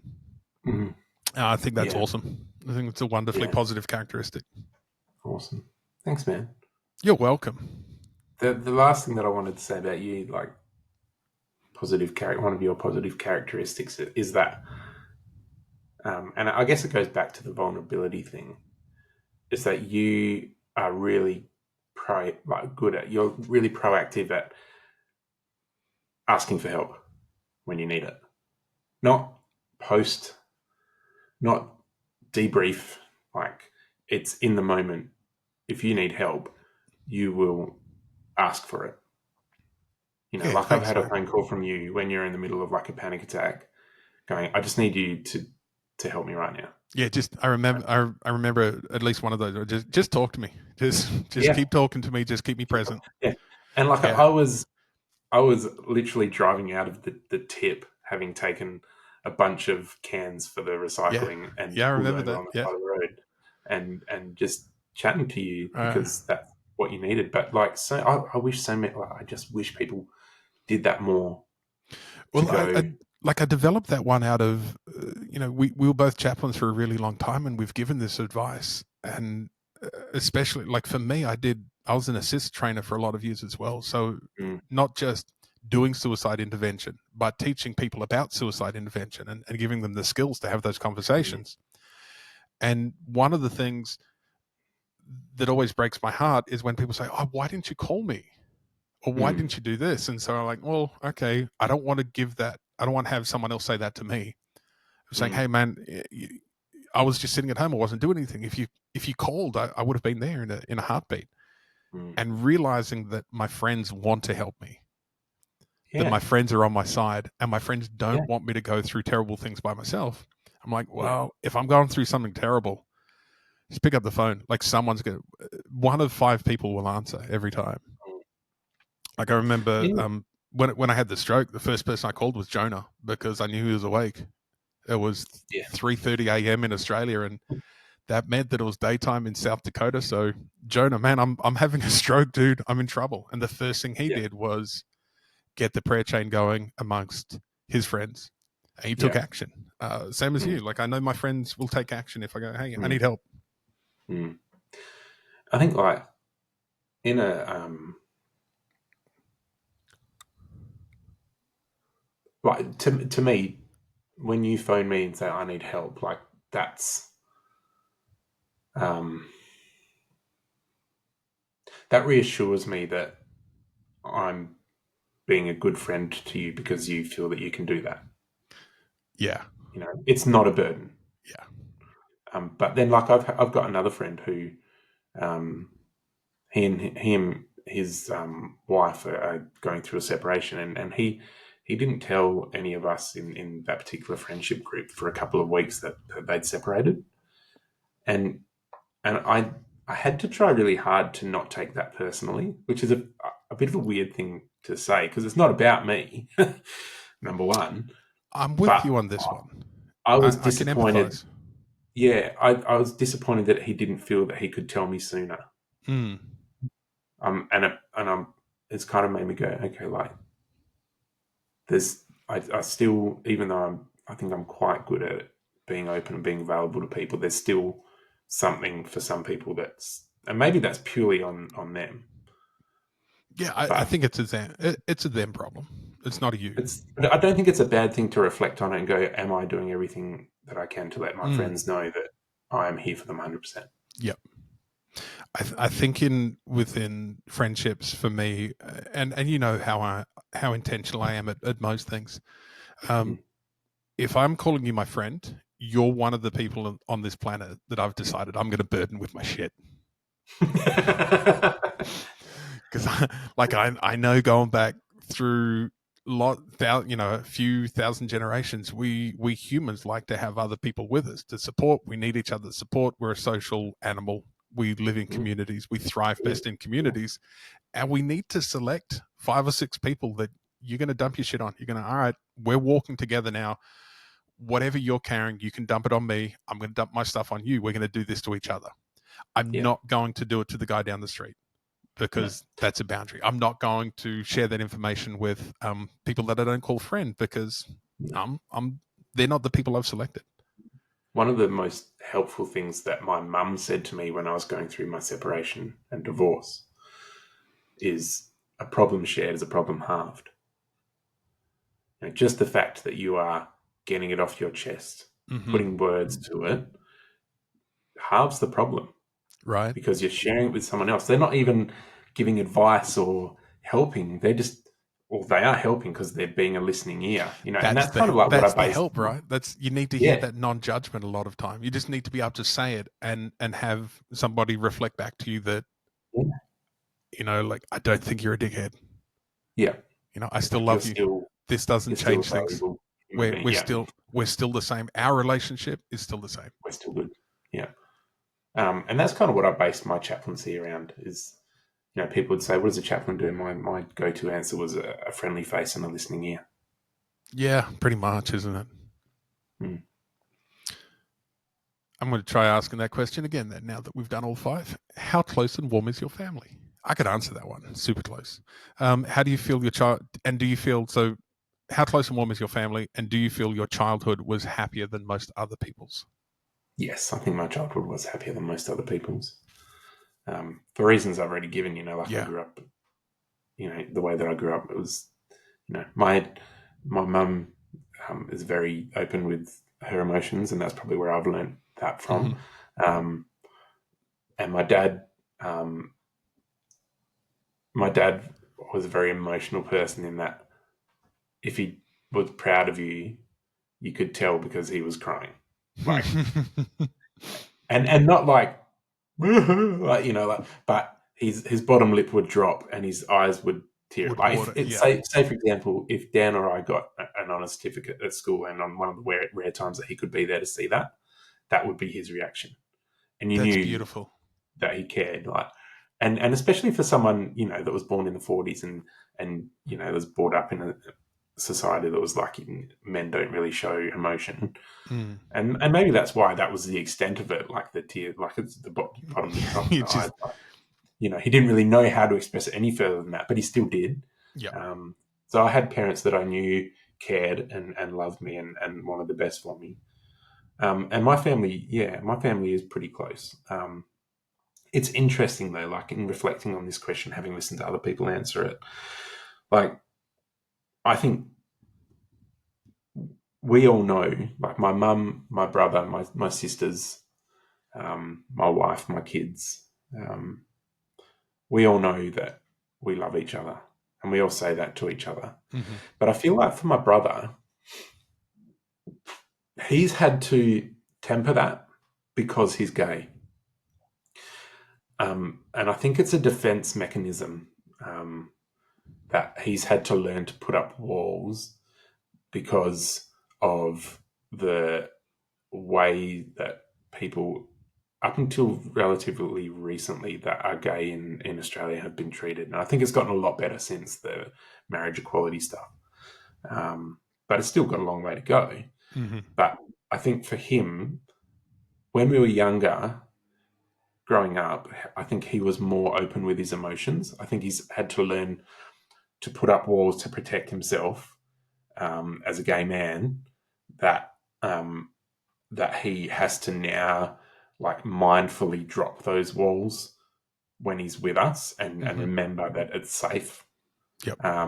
To be, and it doesn't necessarily come as naturally now as it used to for him, which is, it's kind of sad, really, that he's had to do that in order to survive and feel safe.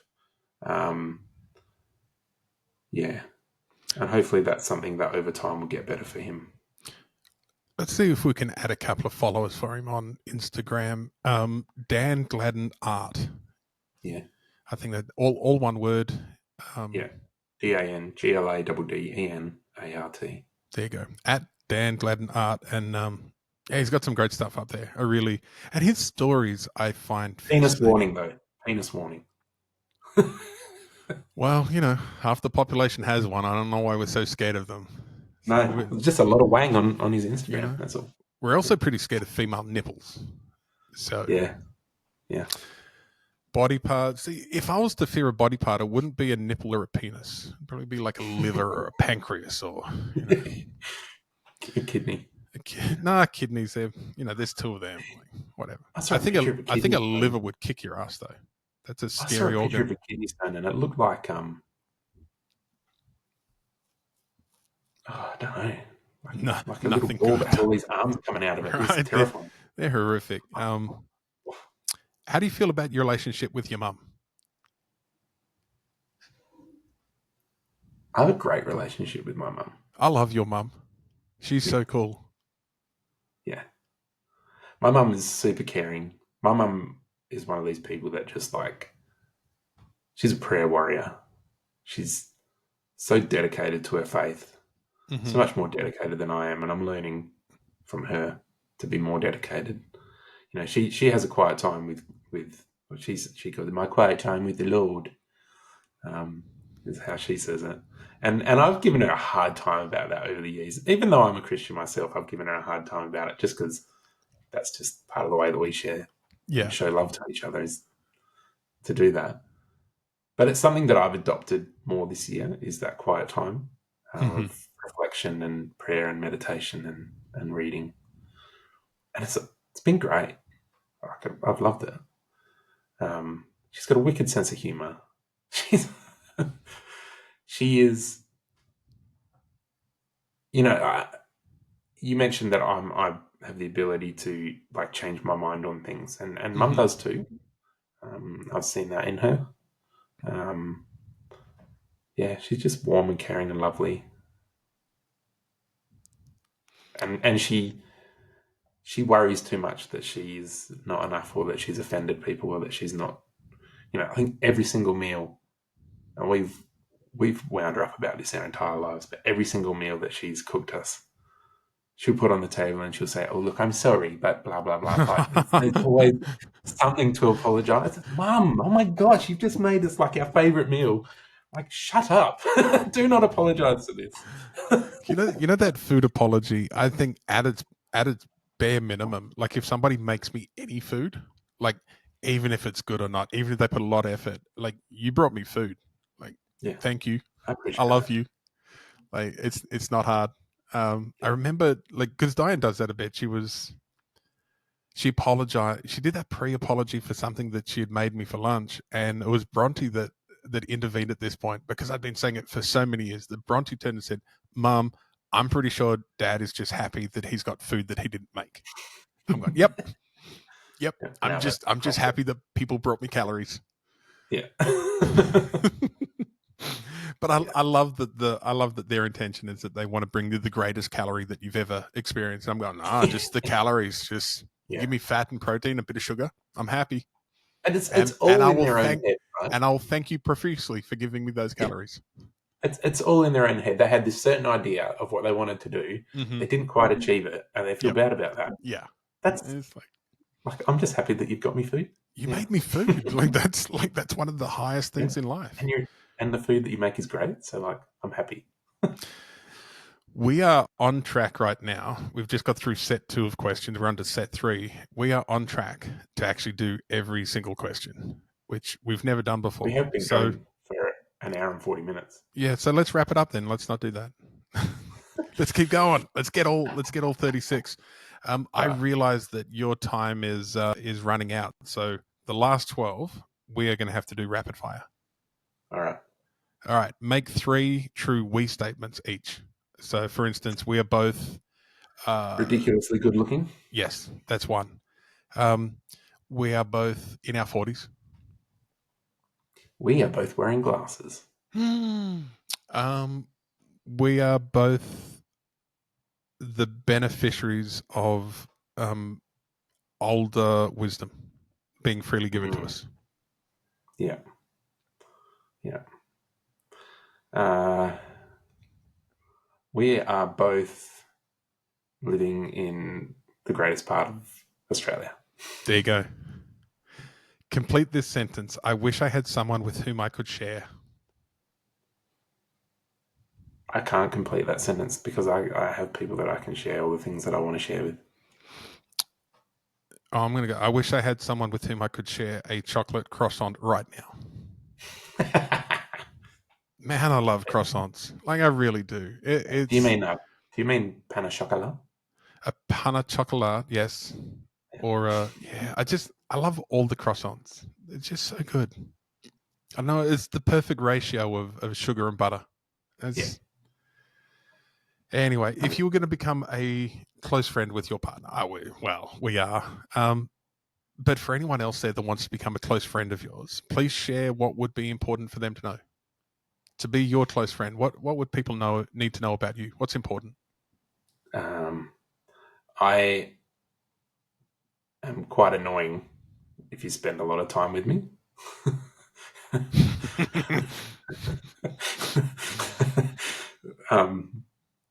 Yeah. My wife would attest to that, and so would my kids.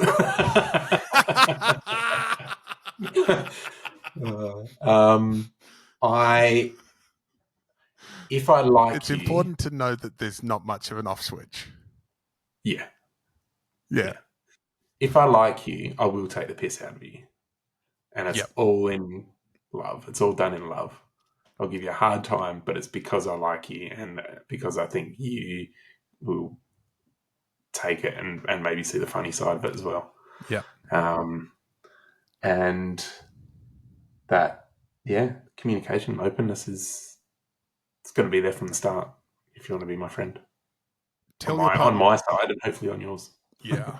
Tell your partner what you like about them. So you have to tell me what you like about me. I like this bit. I like doing all the questions. I feel very good about myself at the end.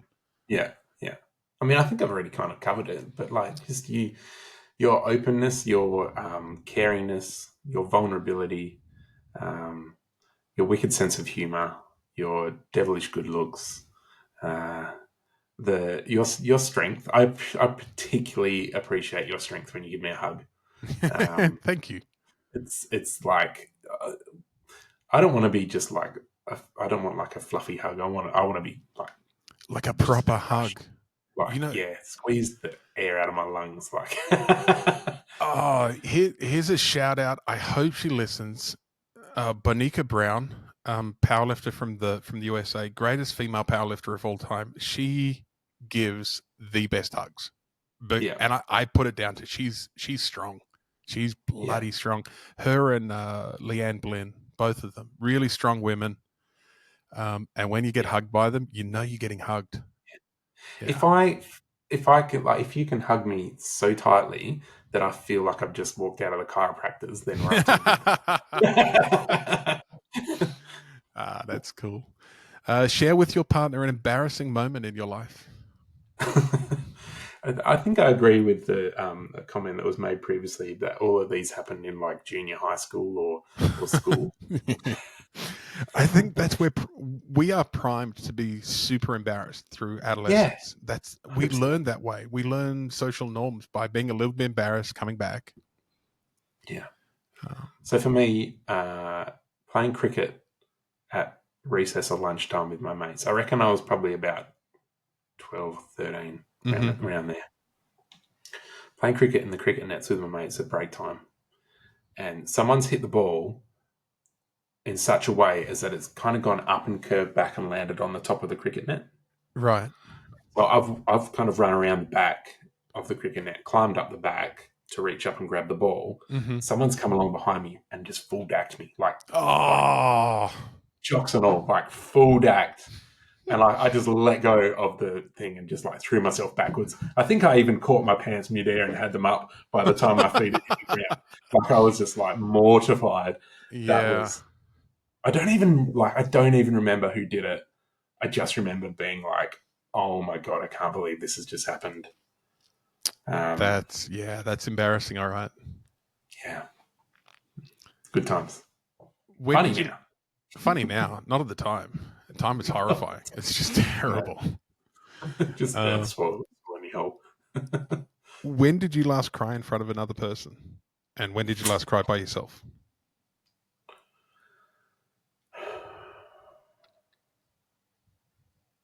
Can't remember. Can't remember. Which is weird. Like because I like as we've discussed, I'm very open with my emotions. I don't shy away from crying. Like I was a mess when I watched The Notebook. I'll cry in movies. I'll cry in musicals and songs will make me cry, Mm-hmm. and moments will make me cry. But I haven't actually had one for a while, which is interesting. I must be due one. I can't remember. Hmm. Hmm. For the longest time, I didn't cry though. After Dad died, How long? it's a good few years. Would have been probably 2 or 3 years. And the thing that broke that, and I was aware of it. I was aware that something's changed in me. Mm-hmm. I've put up some kind of like emotional barrier here that I'm aware of on a level, but I don't really know how to change it, how to fix it, how to get back to, because I wanted to be back. Like, because I think it's like we're emotional beings. Like we Yeah. have these tear ducts and this emotional response for a reason. I don't think it's healthy to hold it in. I knew that I wanted to get back to that being like a crier. Mm-hmm. I have no shame in being a crier. And I was like, I just something's changed within me, and I don't know how to fix it. Anyway, one night I went to bed and went to sleep, and I had this dream, and it's the most random, weirdest dream. Right, I was in this warehouse, and in this warehouse was like, it must have been like this science lab in this warehouse, and there was this weird mix of a budgie, like a budgerigar, and a Venus flytrap. So this thing had like the body of a budgie, but the head of like a Venus flytrap. And I was holding this thing, and I'd been looking at it, going, "What's going on?" And it like ended up like in my hand, and it died in my hand. And I just felt this overwhelming sadness in my dream.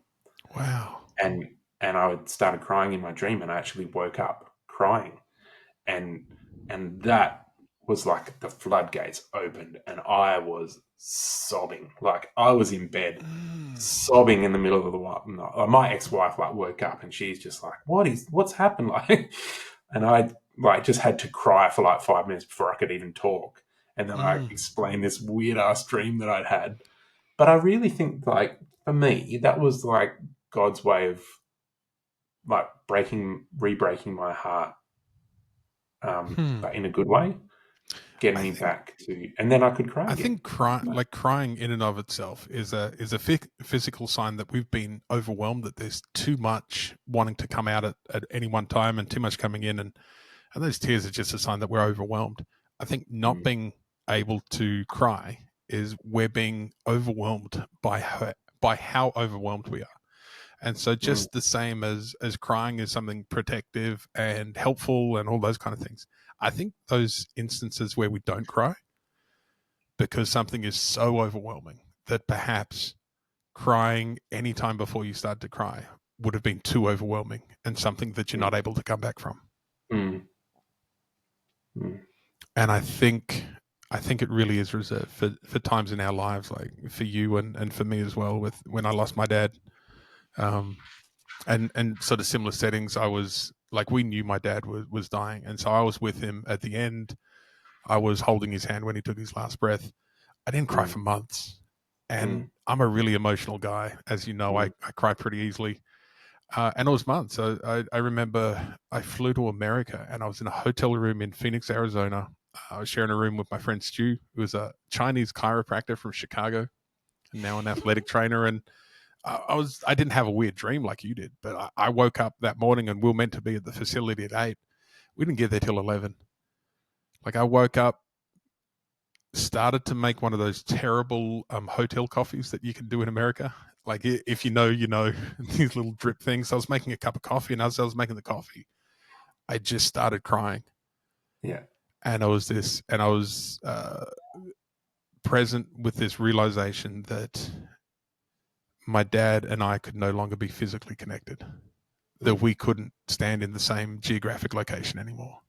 And it just broke me. I was just so sad. But for the months leading up to that, I was worried that I wasn't crying. I wanted to have that release. I wanted to feel all those feelings of missing my father, and something's wrong. Something's deeply wrong. And why can't I feel the emotion that I feel I want to be feeling? And I think I came up at that time that it's really protective. That I think if I had have cried any earlier than that, you might not have then stopped. I might not have stopped. It was too much. Yeah. When you're saying, I kept on thinking something has changed within me, and I had sorry to break this, I had the lyrics to Defying Gravity in my head. Do you know the song? Something has changed within me. Something is not the same. I'm through with playing by the rules of someone else's game. Too late for second guessing. Too late to go back to sleep. Defying Gravity from the musical Wicked. I love that. See, I told you I like musicals. Oh, okay. Yes, I haven't seen Wicked yet. Oh, you haven't? I think... Nah. Yeah, I've heard that song a million times. They had it on that TV show, Glee, and it was, all this... Yeah, I bet Danielle knows it. I bet she does. She does. She's just walked in. Ask me. What do I know? The words to Wicked, the words to Defying Gravity. So if I said something has changed I said something has changed within me, would you know what comes next? No. Something is not the same. Probably the only musical that I don't know the words to. Oh my gosh, that's terrible. That's hard. I like it when we do all the questions here, because question 31 says, tell your partner something that you like about them already. I like your taste in music. Yeah. It's pretty eclectic. I like the way that you take the piss out of me. That leads perfectly into the next one. What, if anything, is too serious to be joked about? Yeah, this is an interesting question. I feel like I've said this is an interesting question a number of times. I hope they're interesting, because I think some researchers put a lot of time and care into these questions when they brought them out. I mean, there's really no questions that are like, no, that's a shit question, take it out. But, whatever. Part of me, like, my main answer to this is everything can be funny, or almost everything can be funny in the right time and in the right place. Yeah. And that's a lot of the time when it comes down to the time and the place. Because, when Danielle and I were talking about this, then like her answer straight up, she was just like, child abuse. Child abuse is not funny in any way, shape or form. Yep. And there's a truth to that. Unless the person that's making the joke is the subject of their own joke and they're comfortable with it. Yeah. But it wouldn't be funny if I made that joke about them. It wouldn't be funny if I made a joke about someone who has, lost a child or... Yep. So it comes down to context. And I'm not sure if Dave Chappelle maybe or someone like that said either everything's funny or nothing's funny. There's no in between. I think there's a lot of truth to that, but I think it comes down to the context. And there's things that I agree with the statement that either everything is or nothing is. Yeah. I think some things just have so many more caveats as to how it can be funny. Right. Like you're saying, time, place, who's involved, what's the history, what's all these things going on. Like I know from from counselling adults over the last 15 years now, and meeting so many people that with their survivor experiences, and as you know, you can develop. Actually, most people develop this wicked, dark sense of humour about their own trauma. Yeah. I've found myself trying not to laugh at some of the jokes that people have made about themselves and their experience, constantly saying, I shouldn't be laughing at this, and telling them, I shouldn't be laughing at your joke. I'm a terrible person for laughing at this right now. Yeah. Why can't I stop laughing? A great example of that is, so I shared about when my dad died and that he was in the recliner. Now, I have that recliner. I sit in that recliner just about every day. But, you know, like on the odd occasion it will come up, we'll have friends over or whatever, and someone else might be sitting in that chair, and I'll be like, that's the chair my dad died in. And they, like, so many people just don't know what to say or do in that moment, and it just makes it even funnier to me. Oh, And it's you're sitting in the I've dealt with that trauma. We can joke about it. Oh, wow, interesting. You're sitting in the death chair right now. Yeah. Okay. You know, someone died in that chair. Haven't said it any of my kids yet. Probably won't do that. Speaking of dying, if you were to die this evening with no opportunity to communicate with anyone, what would you most regret that you haven't told them? It's definitely not I love you. We've covered that. You tell people that you love them all the time. But is there It's still something that. else? Is there something else that you would have wanted to tell people that you're not telling them?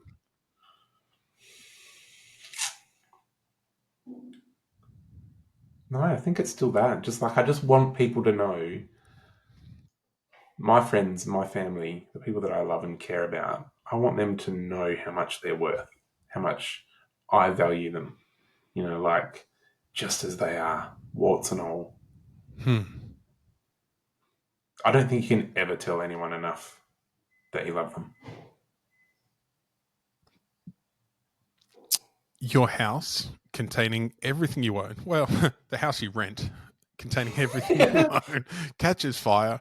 After saving your loved ones and pets, you have time to safely make a final dash to save any one item. What would it be and why? The first thing that comes to mind for me is one of my guitars. But yeah, it's my favorite guitar. It's the guitar I play at church. It's probably one of the things that I spent the most amount of money on ever. Yeah, that is my own personal belonging, and it's still not even a particularly expensive guitar comparatively to a lot of guitars that are out there. But I got it. I love it. Within about 3 or 4 weeks of owning it, I'd already put a massive cracked dent in it. I'm gonna let you keep on answering again while I deal with this next disturbance. Yeah. All right. Good luck. Yep. Tell stories. Tell me a story about your guitar. Love you. Bye. Love you. Bye. Yeah. So I got this guitar.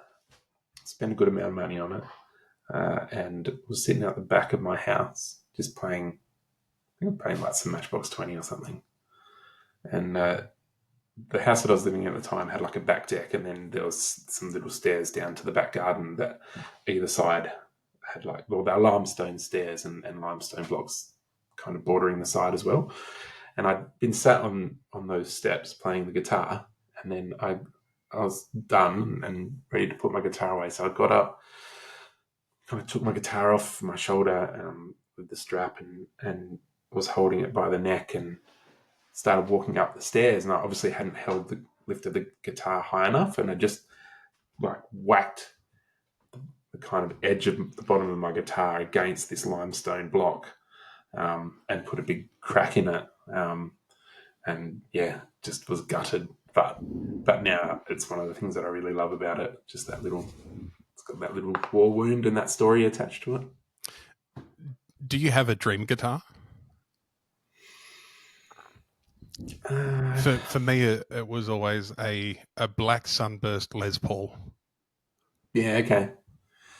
I mean, I do love a Gretsch hollow body, but I also would love. There's like a Tom DeLonge Fender that I would love to have. That would be pretty cool. But even just like a really like a Maiden guitar, like Maiden's really nice, or Cole Clark, like a really nice acoustic. There's a few. I couldn't narrow Have you it seen down to one. those Maiden 12-string acoustic guitars? I think are amazing. They've got a beautiful sound. Yeah. Good Australian brand. Here's the one. To be honest, I don't like asking this question, and every time I've asked it, I've done a preamble for it, like I'm doing now. Of all the people in your family, whose death would you find most disturbing? And just to help you out here, I've changed my answer every time I've read this question. Every Is single this the time. part where I again say my dog? No. I can't narrow it down to one. Yeah. I just can't. I can't. Yeah. You know, I've got 5 kids. I couldn't, like, any of their deaths would be absolutely devastating. My wife, I would be devastated. Yeah. Final question. And maybe. oh, okay. Sorry, I didn't mean to cut you off. What? So I was excited to get to the final question for the first time. I'm getting anxious now. We're nearly there. But what I would say is that my answer to that might be my mum, not because I want her to die, but because she was never the same person after my dad died, and she would be reunited with him, and that would bring me a sense of not joy. It's not the right word, but it would be comforting.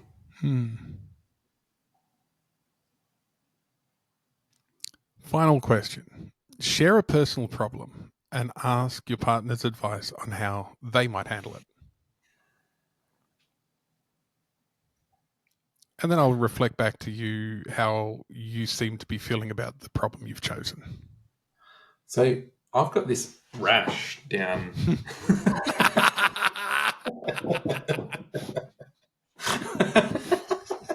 You think I should see a doctor about it?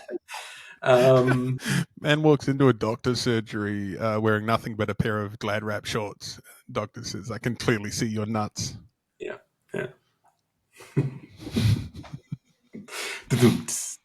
Yay. Jokes. Huh. I don't have a lot that is problematic for me at the moment.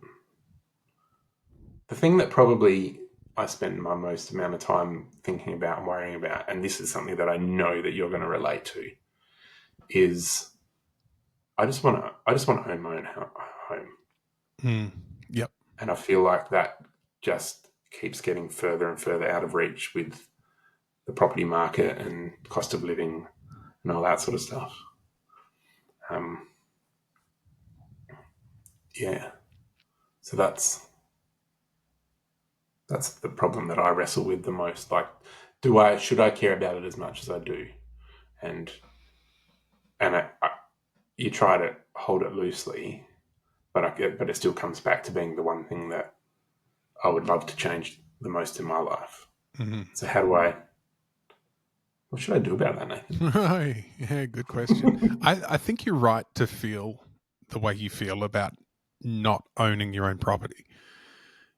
Psychology over the last 100 years has firmly established how important security is for everything, for development, for emotions, for all those things. And having a sense of security where we're going to sleep at night and where we're going to exist, I think is really important. So I think there is this weird thing about long-term renting, that long-term renters never develop the physical security that housing owners do. And I think the housing ownership idea is really important. Not so much actually owning the house, but having security around your living arrangements. So whether that's always knowing that you've got the ability to move house and find a rental or any of those kind of things, I think they're super important. And in the Australian market over the last few years, I think we're losing that sense of security that, well, if I can't live here, I can live in a dozen different other places, it's not such a problem. But with a housing shortage and a rental crisis, that now is a problem for people that have rented for a long time. In terms of advice, I think you gave me this advice years ago, was getting onto that barefoot investor guy and following his protocols. I think that's probably, over the last 5 to 10 years, that's the best avenue towards housing ownership I can see, or financial security at least. Yeah, it's definitely has made our lives a lot easier following that. And it's just those basic principles done well, really, isn't it? Yeah. Easy. And this is the third conversation I've had this week about renters feeling like they'll never enter the home ownership. Yeah. So my advice, what's the advice? I really give advice. I just tend to say things back to people until they give themselves advice. So yeah, my advice is, read the Barefoot Investor and basically do the stuff you advised me to do and keep on doing it. Yeah. Hopefully things will change at some point, and I think we don't know what's coming up. No, and things might change again. I think actually, I just thought of it, and this is what I've done with my girls, is I've taught them the principles that were never taught to me. So I think the way the housing market changed for people of our generation, like people before us, it was like you grow up, you get a house, you buy a house. It's around our generation, and then people younger than us, especially people in their 20s now, getting told you probably won't ever own a house. It's just not possible. So having that big shift somewhere in the middle there, I think it's something that we all need to keep talking about, and all need to start, keep the conversation going of how things can change, how things can be better.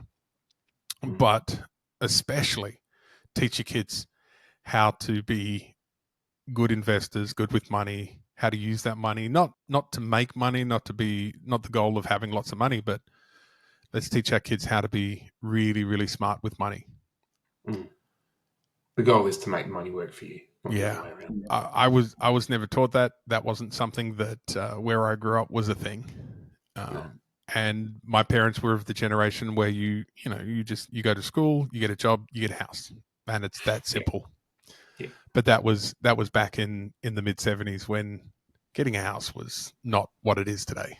No, I think, like, for me though, like, I have had a house, I have been a homeowner.